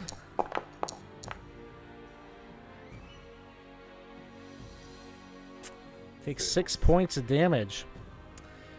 And he needs He's to make got a him. concentration check. You got it. Yep. Try it, Thorwald. What's Oh, that? that'll never do. That'll bring us to Ziloff. Ziloff will kind of just try to search for an enemy to hit. Oh, there we go. Going after that one.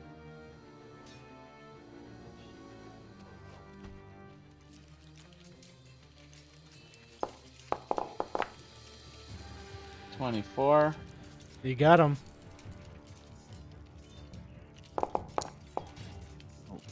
8 points of damage. A Nice. sniper tonight. I'm just gonna say, I still believe in you there, Galileo. I still believe in you. You still have the bardic inspiration, right? Yeah, he still What? has it. He hasn't used it yet.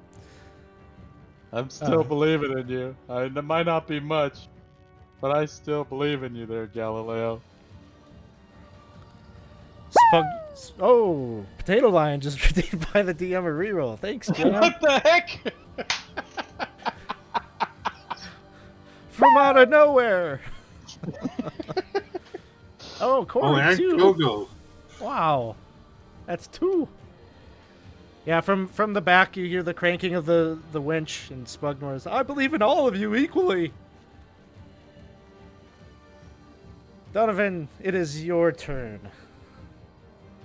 Okay, I'm going to attempt to do my shield bash on him. Oh, Dawson, thanks for the DM reroll.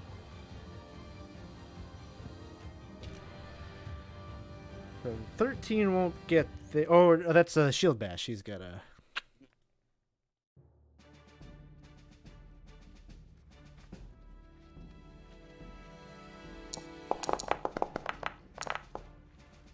So he manages to stay on his feet. Should You I can use the re? reroll? Yeah, I will re-roll that.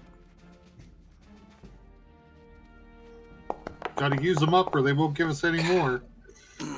I'm kind of concerned we'll get any more. Then I will Fine. attack.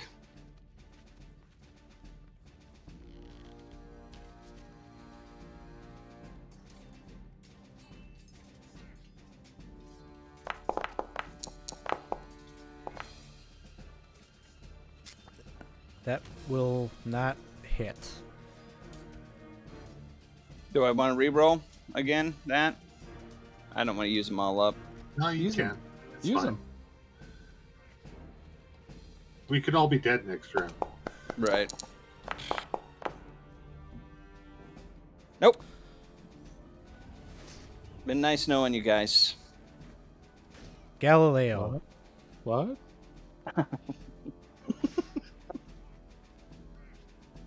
Let's see. Galileo. He's gonna throw that moonbeam on this knight here. Okay. Oh, Jenna just redeemed buy everyone a reroll, so you're up to 8 rerolls now. Ooh. Thank you again, Jenna. Thank you, Jenna. thank you. And he's gonna use the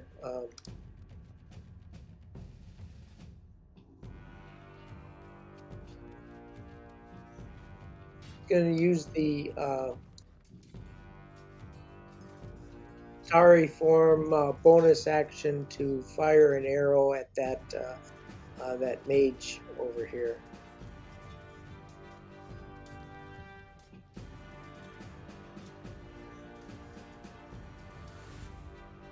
So now I need to.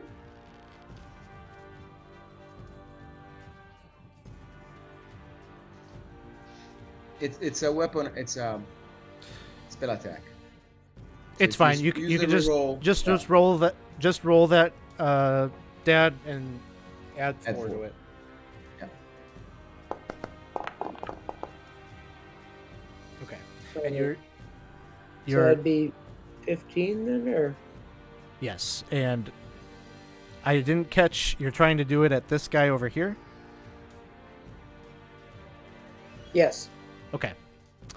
That will hit. And so the D8 plus 4. Nice. Nice. would be 11 then. Very I think you good. need to do your moonbeam damage, right? Technically, because it's about to turn to Cannonbale Stordnig, his turn. It's Gotcha. It's at the beginning of his turn, but it becomes the beginning of his turn, so he will make that con save. I'm gonna move over here. Okay.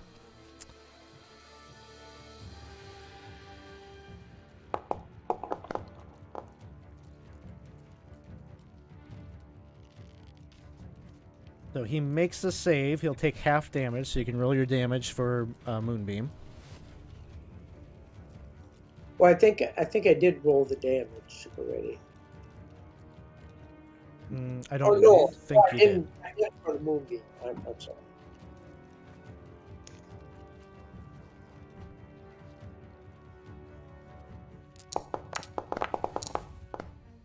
Ooh, 13. So he will take 6. 6.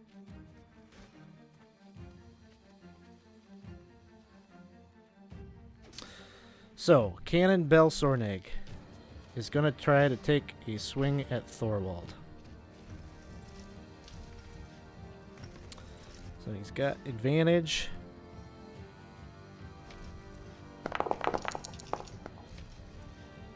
And he is using his smite.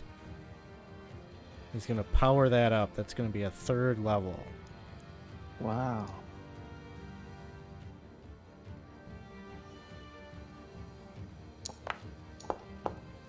So it's 8 points from the mace.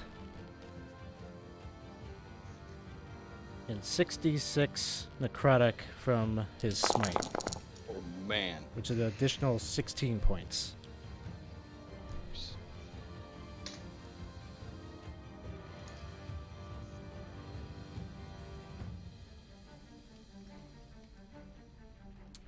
How you feeling, Thorwald?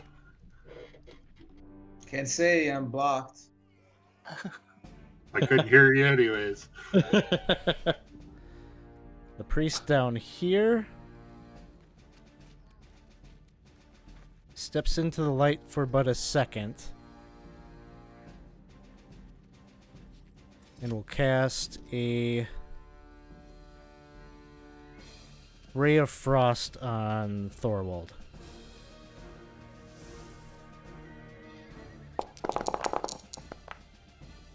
Be a 21 to hit. Yeah. For 8 points of cold damage. Yeah, I'm down.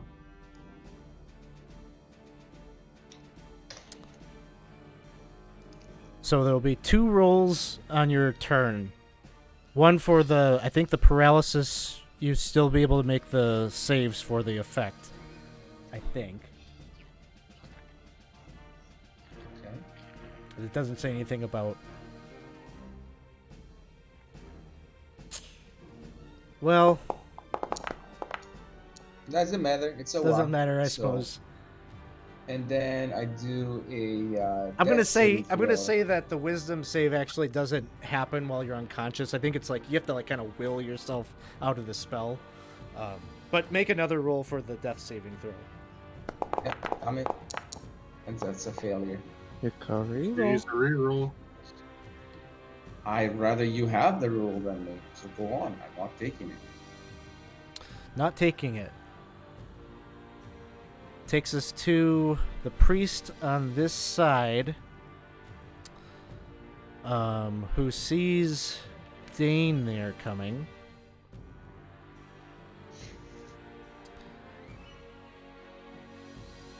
Grrr. He will cast. He's actually going to cast Sleet Storm.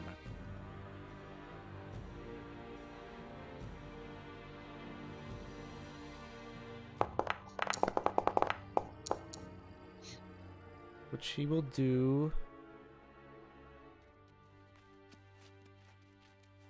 Yeah, he's a cultist. He's not thinking about long-term effects of this. He's even got the cult leader in there.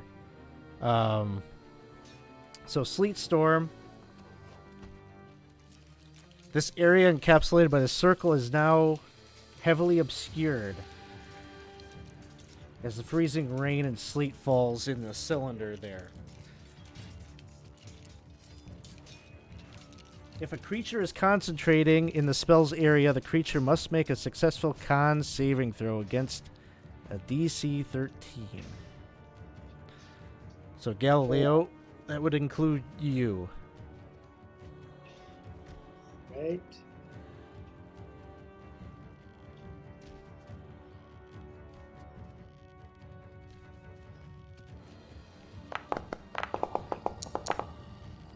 And you Made it. make it.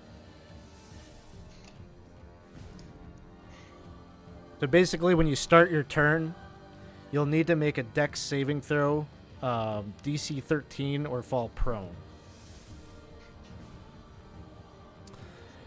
And so that brings us to... And then he's going to move.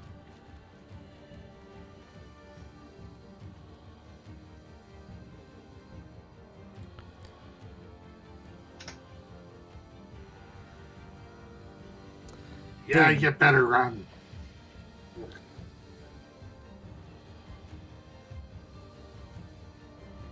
So, do I have to make another dex saving throw, or does that one count? Yeah, you rolled that one. That counts. That'll be the one. Okay. So you stay on your feet. So the spiritual weapon will hit this guy.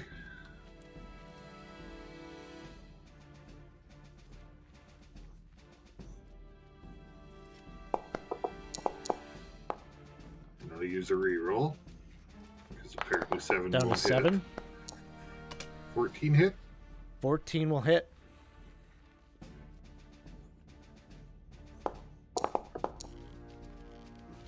10 damage. For 10 damage. He'll make his concentration check here.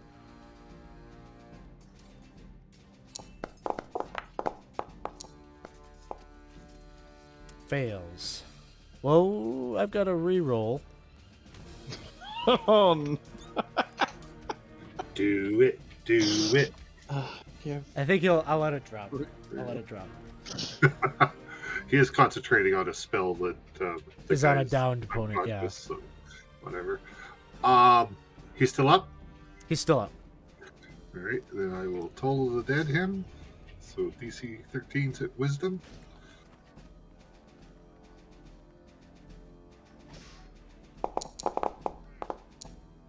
That one he makes. And now, if I want to move out of here, do I got to make another Dexterity saving throw? Nope. It's just difficult terrain in the one spot there.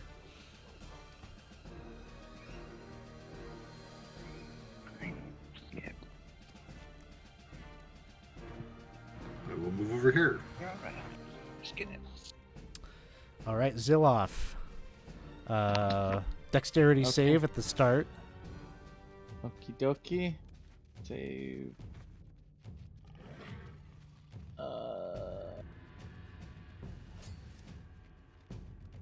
Well, 17. Yep, you're good. Okay. And oh boy.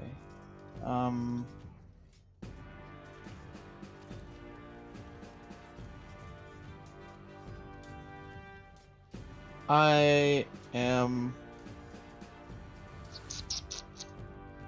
Alright, I guess I'm gonna go after this one because I could see them. And I might do my little turn, might say, hey, there's Spuggy. If you got anything maybe ranged, might need you over here, dude. And I guess I'm gonna go here and try to hit this guy.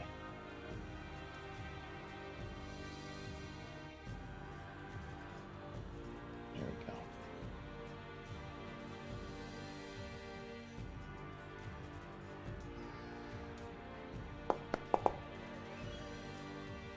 $17 to hit. Would you like to reroll? Oh shoot! Yeah, I would. Sorry. Yeah, I would like to reroll.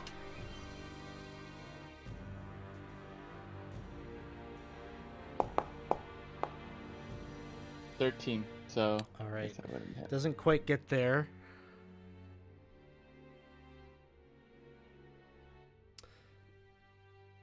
I'll yell out wherever you are, Galileo. Remember, I believe in you, and that'll be it. All right, Spugnor says, "I'm coming. I'm coming." Well, if I, he's just running.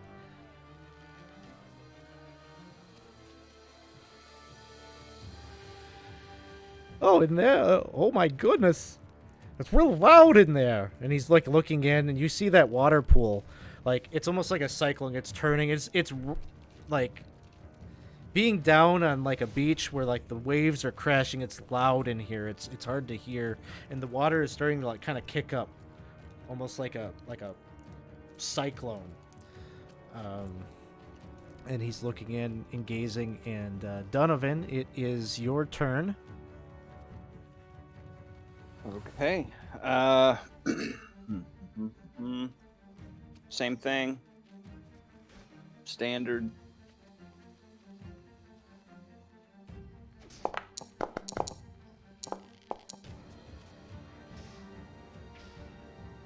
Would you like to re-roll? Oh, that's the athletics check. Oh, that's the shield. athletics check. Okay.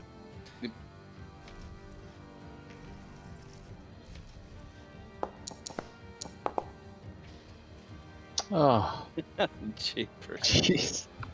Just... Would you like to reroll? I guess it's the same question, yeah.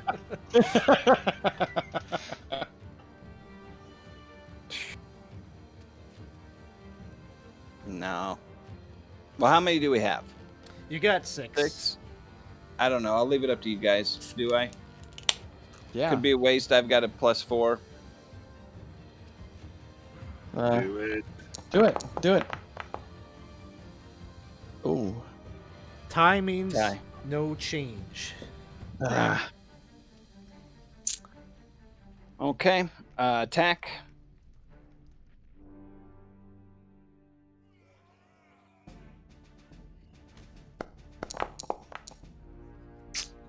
That's gonna hit.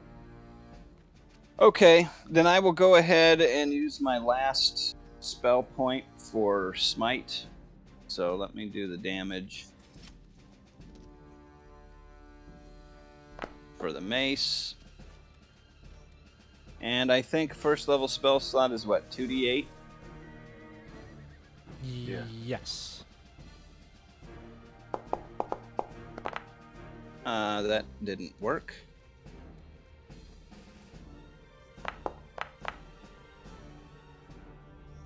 Alright, so 19.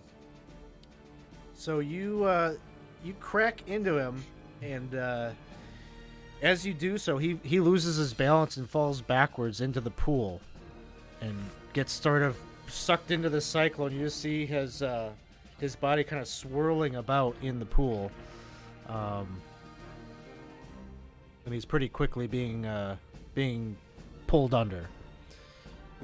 He looks unconscious. Like you cracked him pretty good. Gave him a good St. Cuthbert walloping, and so he's not fighting against the water or anything like that. He does drop his mace as he does so. Okay. Now do I need to do a save? Am I in the area of effect, I guess? Only if you step there.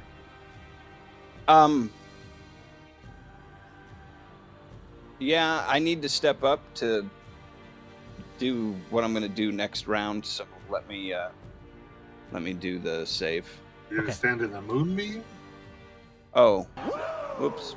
Yeah, that's what. Yeah. Okay. Yeah. There we go. I'll move to here.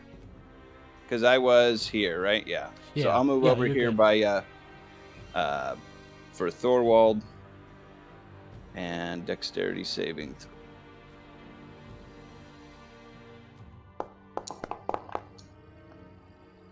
Okay. Keep my balance. Move there. Okay.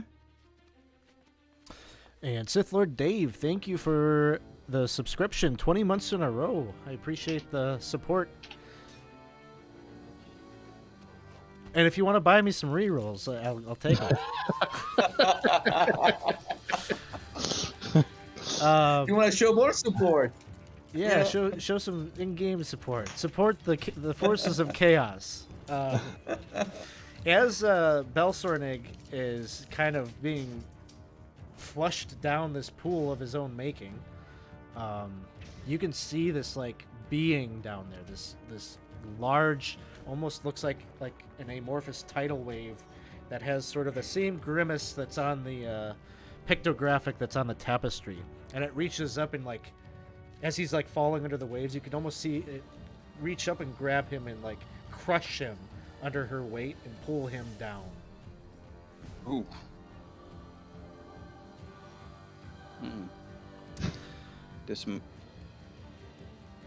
But it's like deep, like she's down, like it's just sort of like almost like an illusory thing inside the pool.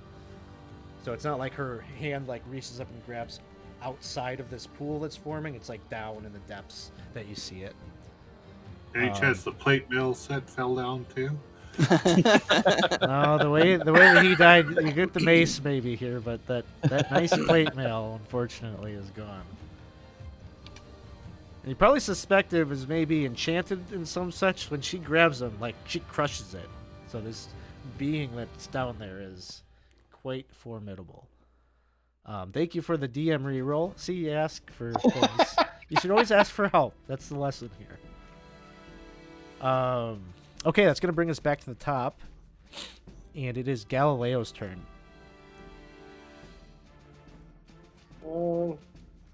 Galileo's going to use an action. He's going to... he'd like to move this moonbeam. I don't know how I can move it. How much can you move it? I can move it 60. 60. Okay. Are you trying to bring it back around over here? Actually, I can't see them because they're in the dark, so I don't know exactly where they are.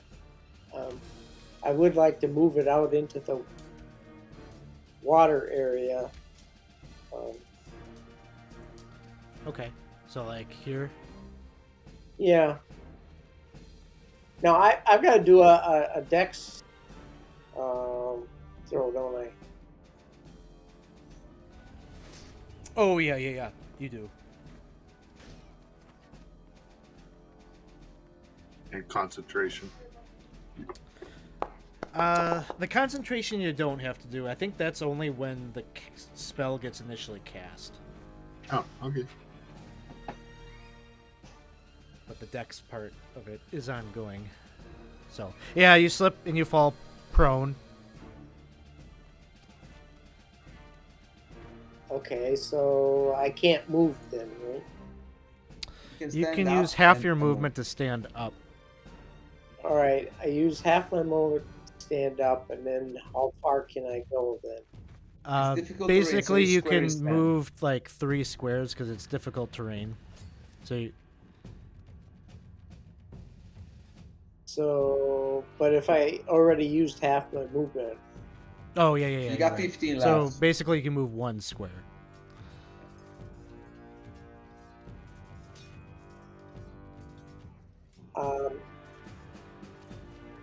I'd like to use hidden step on just disappear for. Okay, turn. sounds good.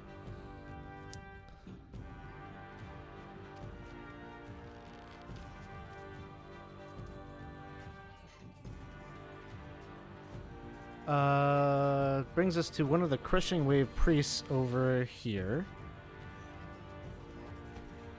Step into the light here for a moment and cast.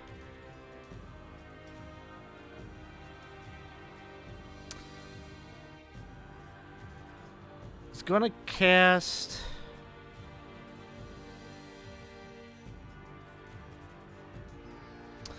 Ice Knife on Donovan.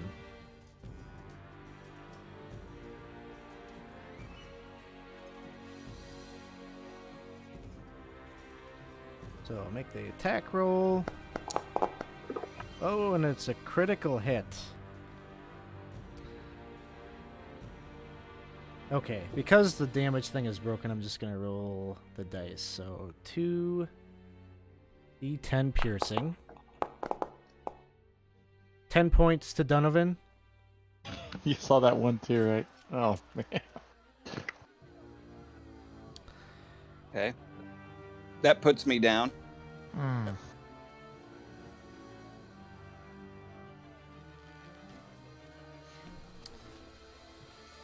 Okay, so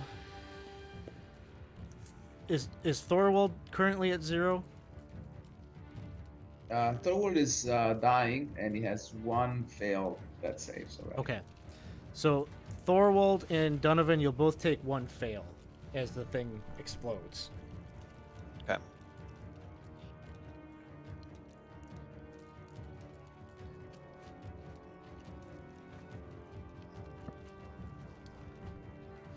This is a big roll for Thorwald, I think. Yes, it is. We knew him when.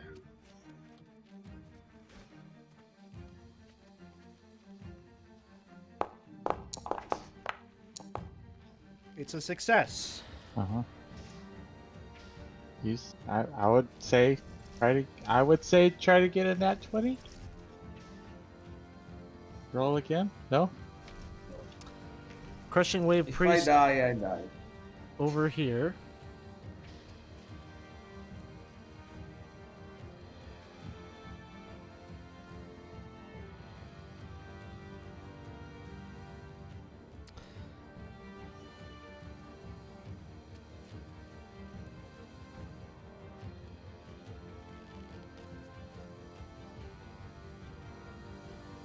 Casts blur on itself. So its whole body, probably the only... well, I guess, no.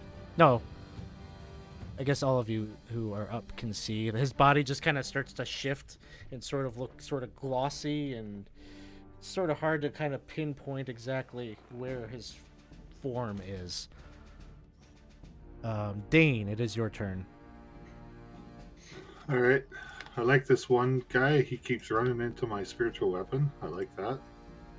So I will try and hit him. 19. And that's the guy in the corner here, right? Yep. Okay, you got him. 8 damage. Okay. Is he still up? He does, yeah, he kind of stumbles a bit as he's trying to run away. He's still on his feet.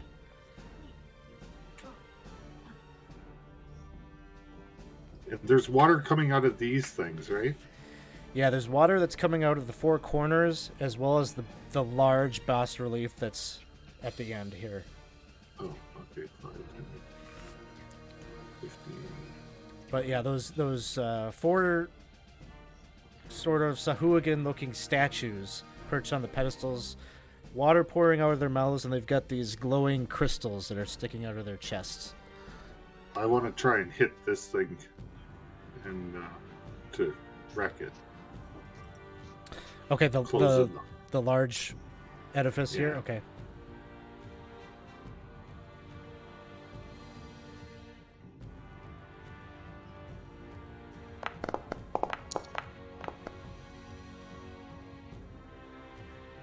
Your mace just kind of clambers against the wall. A bit of stone or whatever kind of crumbles down. I'll use a reroll. Okay. Oh, still not good. All right, that's it for me. Zilloff. This one's blurred. Correct. That one is Yeah. blurred one. Alright, well, if I move, it's rough terrain, so I wouldn't be able to get there anyway.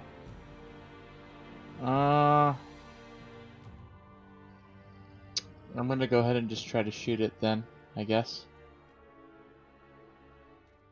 So I don't have any healing or anything like that. Okay.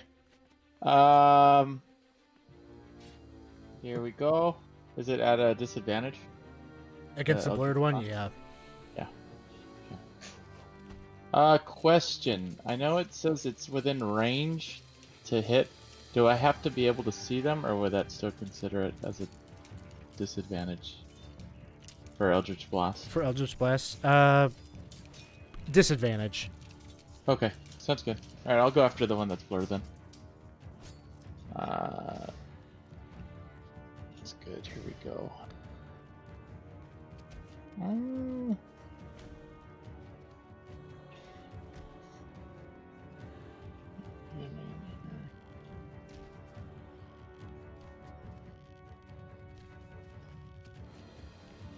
There we go.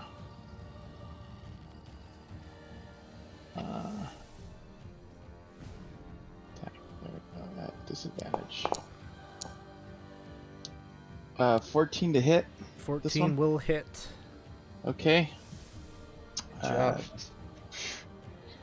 Normal damage. 4 points. And he's gonna make a concentration check. And Ugh. makes it. Yeah. And that is it.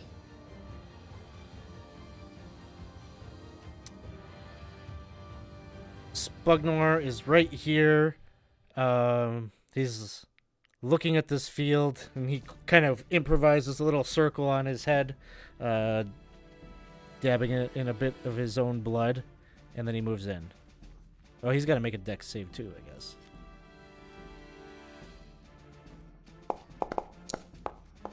And he makes it. Oh, I got a crit. I said ranged attacks. Ranged attacks. He moves here, And ranged attacks, you say? Yee. Ooh. And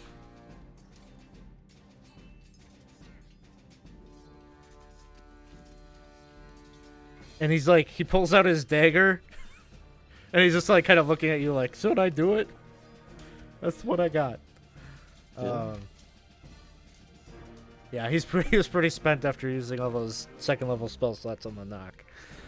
That brings us to Donovan, who has a death saving throw to make.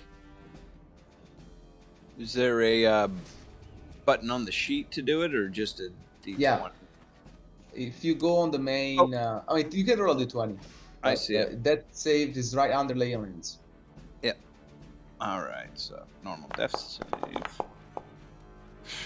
All right. Would you like to re-roll? Sure.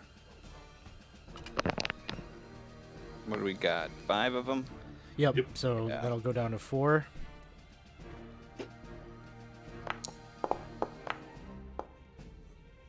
All right, 1 fail. Zilloff, are you going to kill 2 of our players? Zilloff's not thinking about that right now.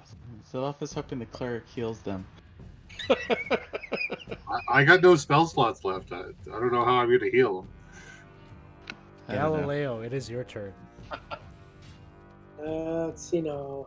I gotta do a dex. Yep, dex saving throw.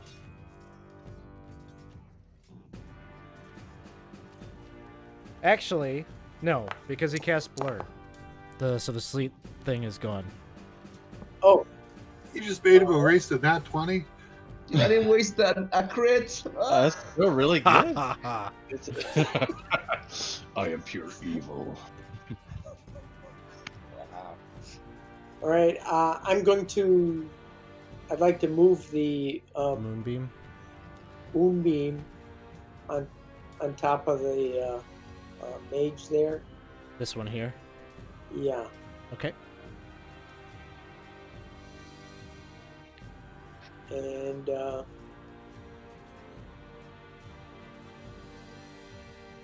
I'll move a little bit, and then I will use my a bonus action to fire my bow at him. I assume I'll be at disadvantage.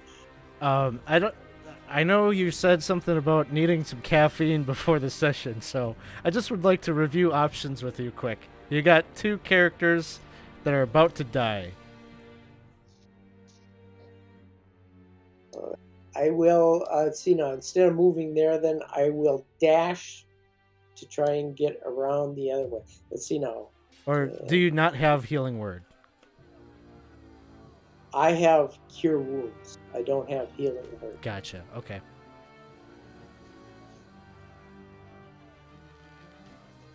Besides, he already used his bonus action to move the... That's true. You're right. Okay, I can get over there, but then I can't cast it yet, right? Because I already... You dashed. You had to I dash already- to get over there. I already used my action to move the moonbeam. Unless can I just leave the moonbeam where it is then, and use my action to cure? Yeah, one of these? if you want to take that back, you can. All right. All right. Who's in worse shape here? They're both real bad. Oh, thanks for the gems, man! They're both about on the cusp. I guess Thorwald's up next, if that makes a difference. All right. I will cast cure wounds on him.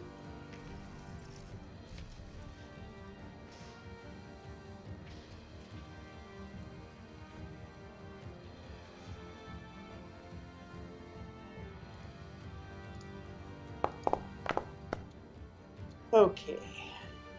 10 points of healing. Thank you, Cliff. The chat is toying with you all right now. I don't need to.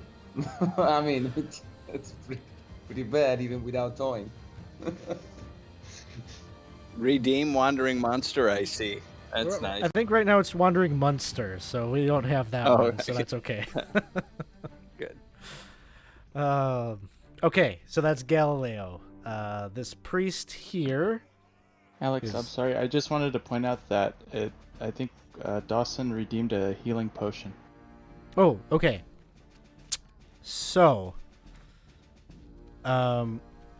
we will just sort of abstract this. There's like, as the water is kind of bubbling and boiling up, you know, there are things that are kind of floating to the surface from where you're not really sure, but from the depths, you know, little floating bottle comes up. It's a healing potion. There's a little message in there. And so it's just kind of swirling about, and anybody who wants to reach out and grab that on a turn can. We'll handle it that way. And yes, thanks for pointing that out to me. So this priest over here will step up over here into the light.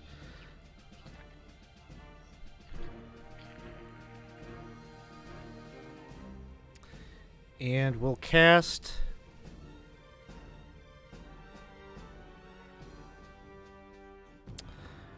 Magic Missile on Galileo.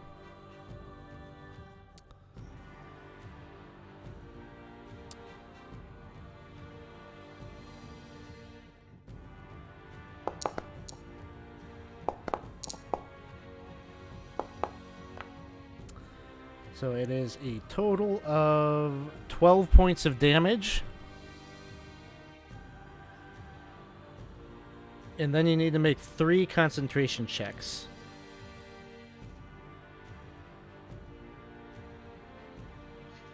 It was right. Okay.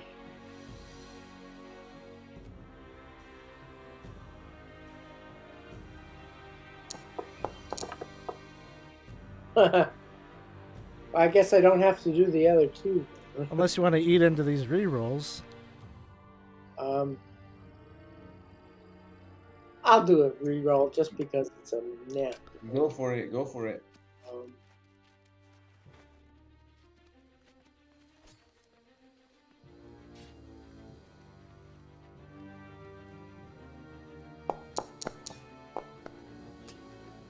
All right. So you lose concentration on the moonbeam.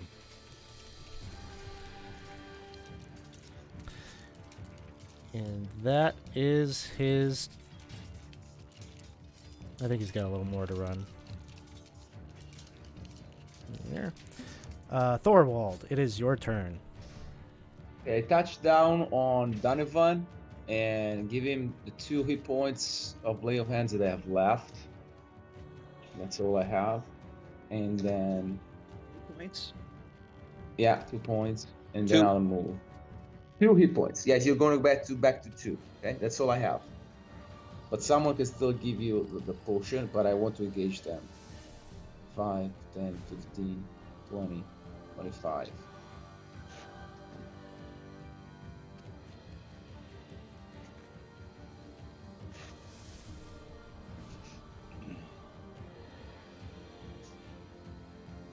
I cannot attack it because I use lay hand. It's an action, so I'm just laying there for readying for the next action.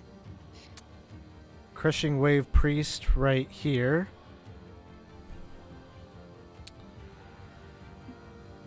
We'll cast Magic Missile at you, Thorwald.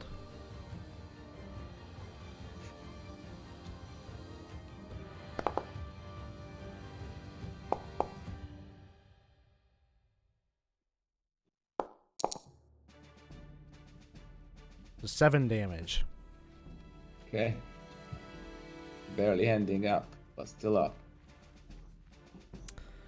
And that brings us to Dane. All right, I will move the spiritual weapon behind this guy.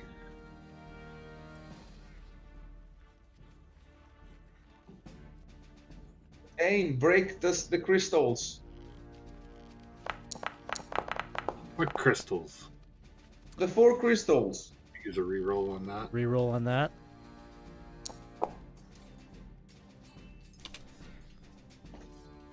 15 hit. 15 will hit, and that's this one, right? Yep.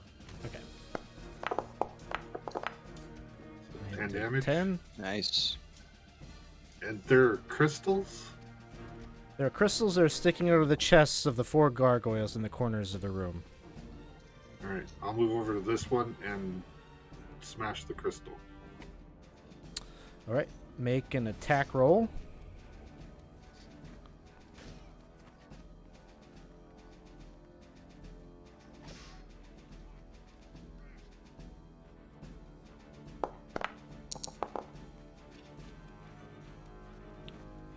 Want to use a reroll? You're getting 5 more right now from Sith Lord Dave. So. Oh, nice. Thank you, 14? Dave. Oh, Dave. Thank you. All right, 14. Yes, roll some damage for me.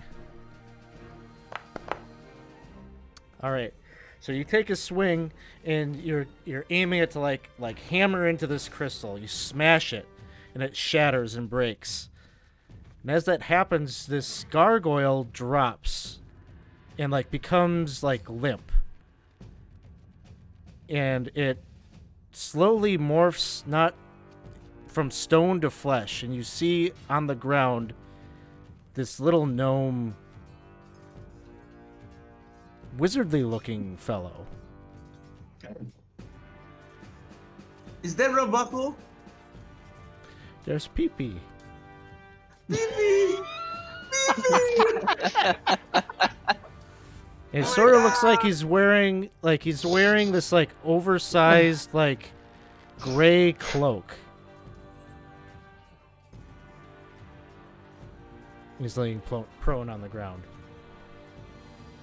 Alrighty.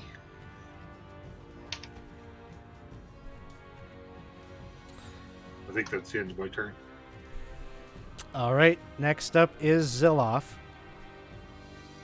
Ziloff is going here. Yeah, I'll go after that one. Actually, I'll move closer. Smash the crystals! What? Smash the crystals! Hold on, I'm coming closer. 5, 10, 15, 20, 25. You have 2 unicorns. I see here. everything. Oh! Yeah, right there. Maybe you can't read your lips from across the room. So you're running into the room basically at the same time that that crystal was broken and the gargoyle showed its true form. You looking down into the pool and the waters that are swirling about, that enormous elemental that's in the pool, sort of like there's like a moment where you feel like you see like the floor here in the room. But then it like kind of goes back, but you're kind of getting a sense that the ritual is being disturbed. Okay. Well,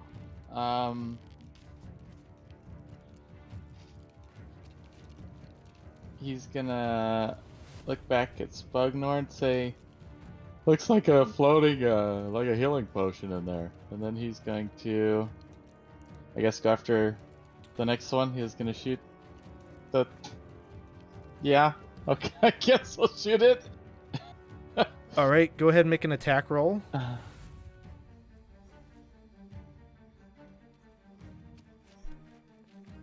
All right, here we go.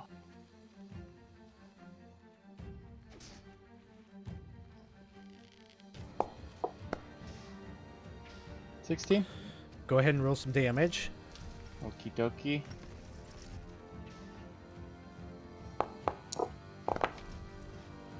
$5 points.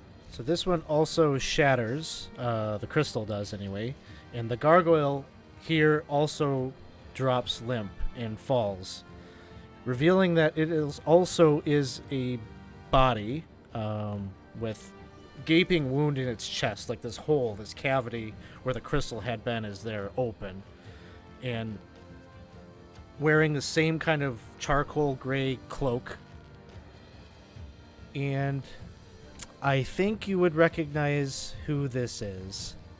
I'll throw up an image here.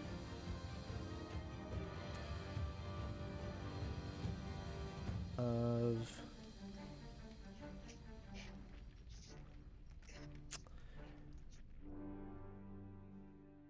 probably you would ascertain the owner of that armor. Oh. Furion then? Like the Furion, the armor you said? Yeah. It's I don't know where the image exactly is. I had it in here earlier, but it is Rufus. Burns' friend, his adventuring friend. They were a team, they were a partner. Had many adventures together. He had gone missing some months back when he went to try to get some help for the town, try to get some aid from Verbabank and the leadership there, and had never returned. That brings us to Spugnoir. Is there anybody who's down right now? I think everyone is conscious, right? Yeah. Okay. Barely, but yes. So Spugnoir That's about the will end move in. for you. Spugnoir will get to just here, and he's going to cast a Burning Hand spell and grab this Crushing Wave Priest in it.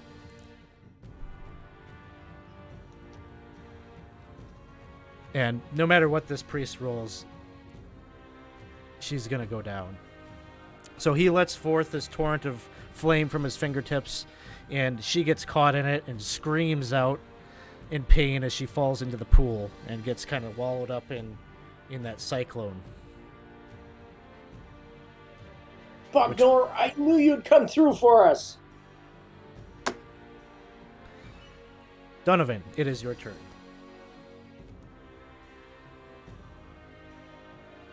Is that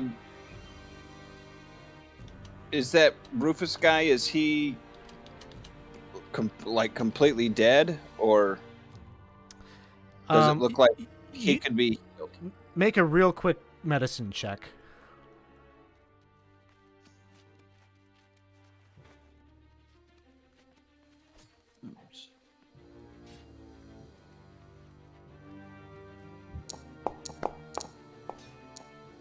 Ooh.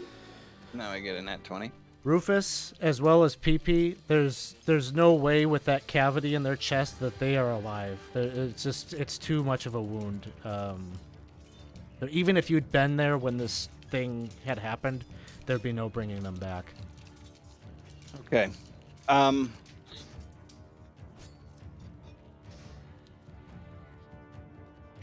tell Galileo to go smash the crystals, and I will move over here and attempt to shove this person into the water. Sounds Nice. good.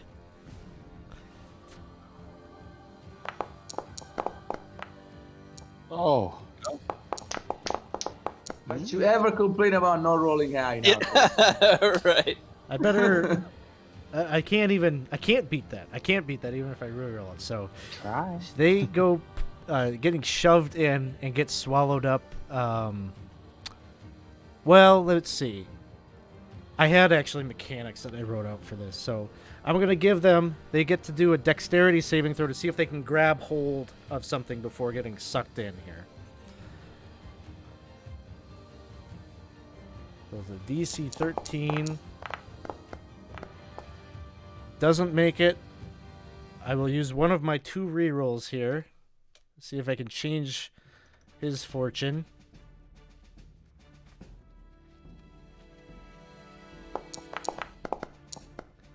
And it was not meant to be, as the priest gets swallowed up by the pool.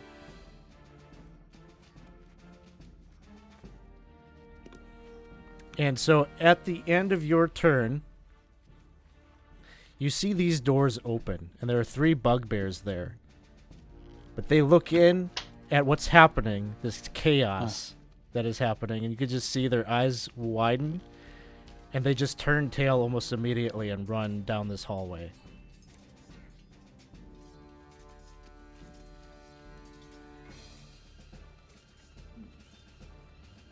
Are we still in combat? No, don't need to be. I just wanted to kind of add that there.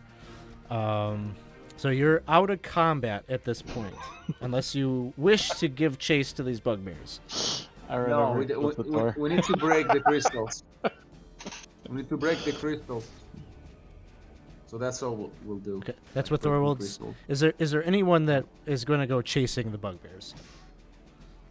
No, I see a healing potion, so I'll grab it. Yeah.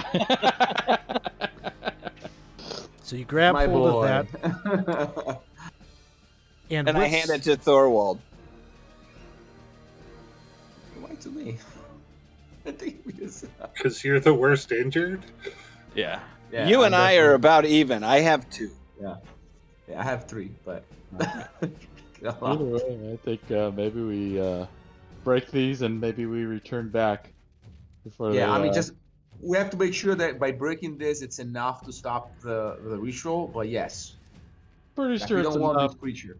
He's gonna blat at one of the other ones. another eldritch blast at another.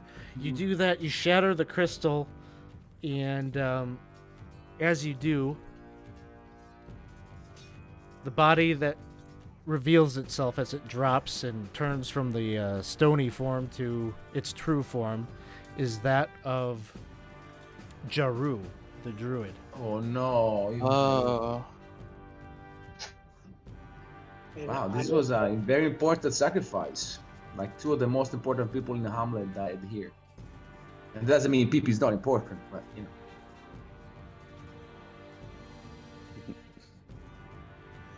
And I guess Yeah, well, Absalon's safe now. another one with his staff. I'm sorry, what was that? You're gonna- Galileo's smashing the other one in the corner where he is with his staff. Okay. So when you shatter that one, the person that falls forth is a woman. Were any of you in the... I think somebody here was in the adventure that you went to Nulb. This That is was- Oh, yeah. The old lady? this is the woman that was panhandling. Yep. Yeah, okay.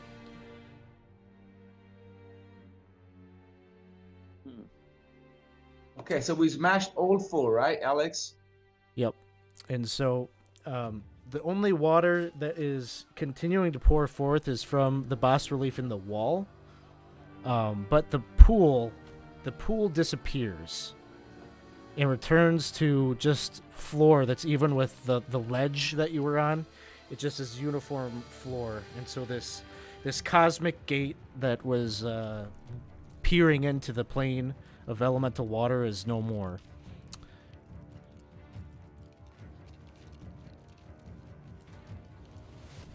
I did want to grab that mace also. Yeah, let's grab That that had mace. I'm going to Donovan, I'll toss that on your sheet here. I think we need to grab these bodies and take them back up to the safe room. And I mean, I am effed up. So Yes. Time Yeah, I to think- go. Yeah, we grab those bodies. We go back. Loot the bodies at the doorway, and we get out. That's the only thing we do. I just want to make sure we're not leaving anything there. Then we're out. There won't be anything truly significant on the bodies by the gates other than if you want to pick up those weird swords that they have or grab their armor or whatnot. But, I mean, Yeah. if you want to spend a moment to do that, you can. But you know, be unequipping their armor and such. Okay, leaving them there. take you a little bit. Yeah. Yeah. So I think that's probably the end of the session as you are withdrawing here. You've defeated the water cult and stopped them in mid summoning of their Arco Elemental. One thing, Alex, that got forgotten or was I did go down below 0, but I didn't do the roll or whatever to see Oh, about so did I. lingering injury. So did I. In full, That's full okay. honesty. I missed it, so Okay. I don't. We won't go that far back on that. You got lucky. Okay.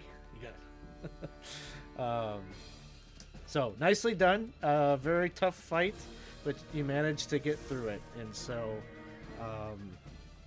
we shall see. We won't have another game here until after the holidays, so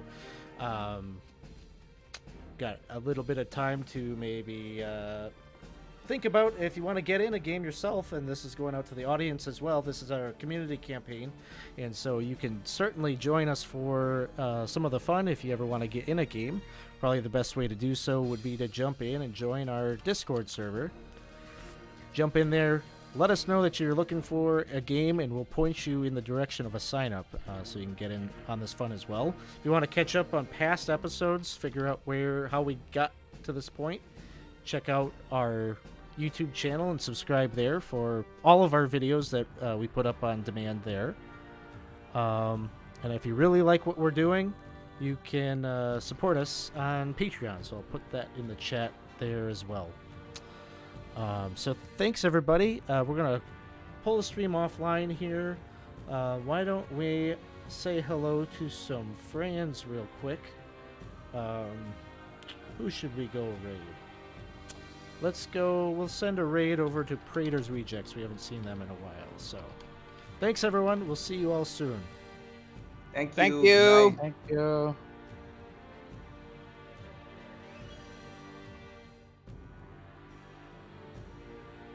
Merry Christmas. Merry Christmas. That's true. Super Merry Christmas.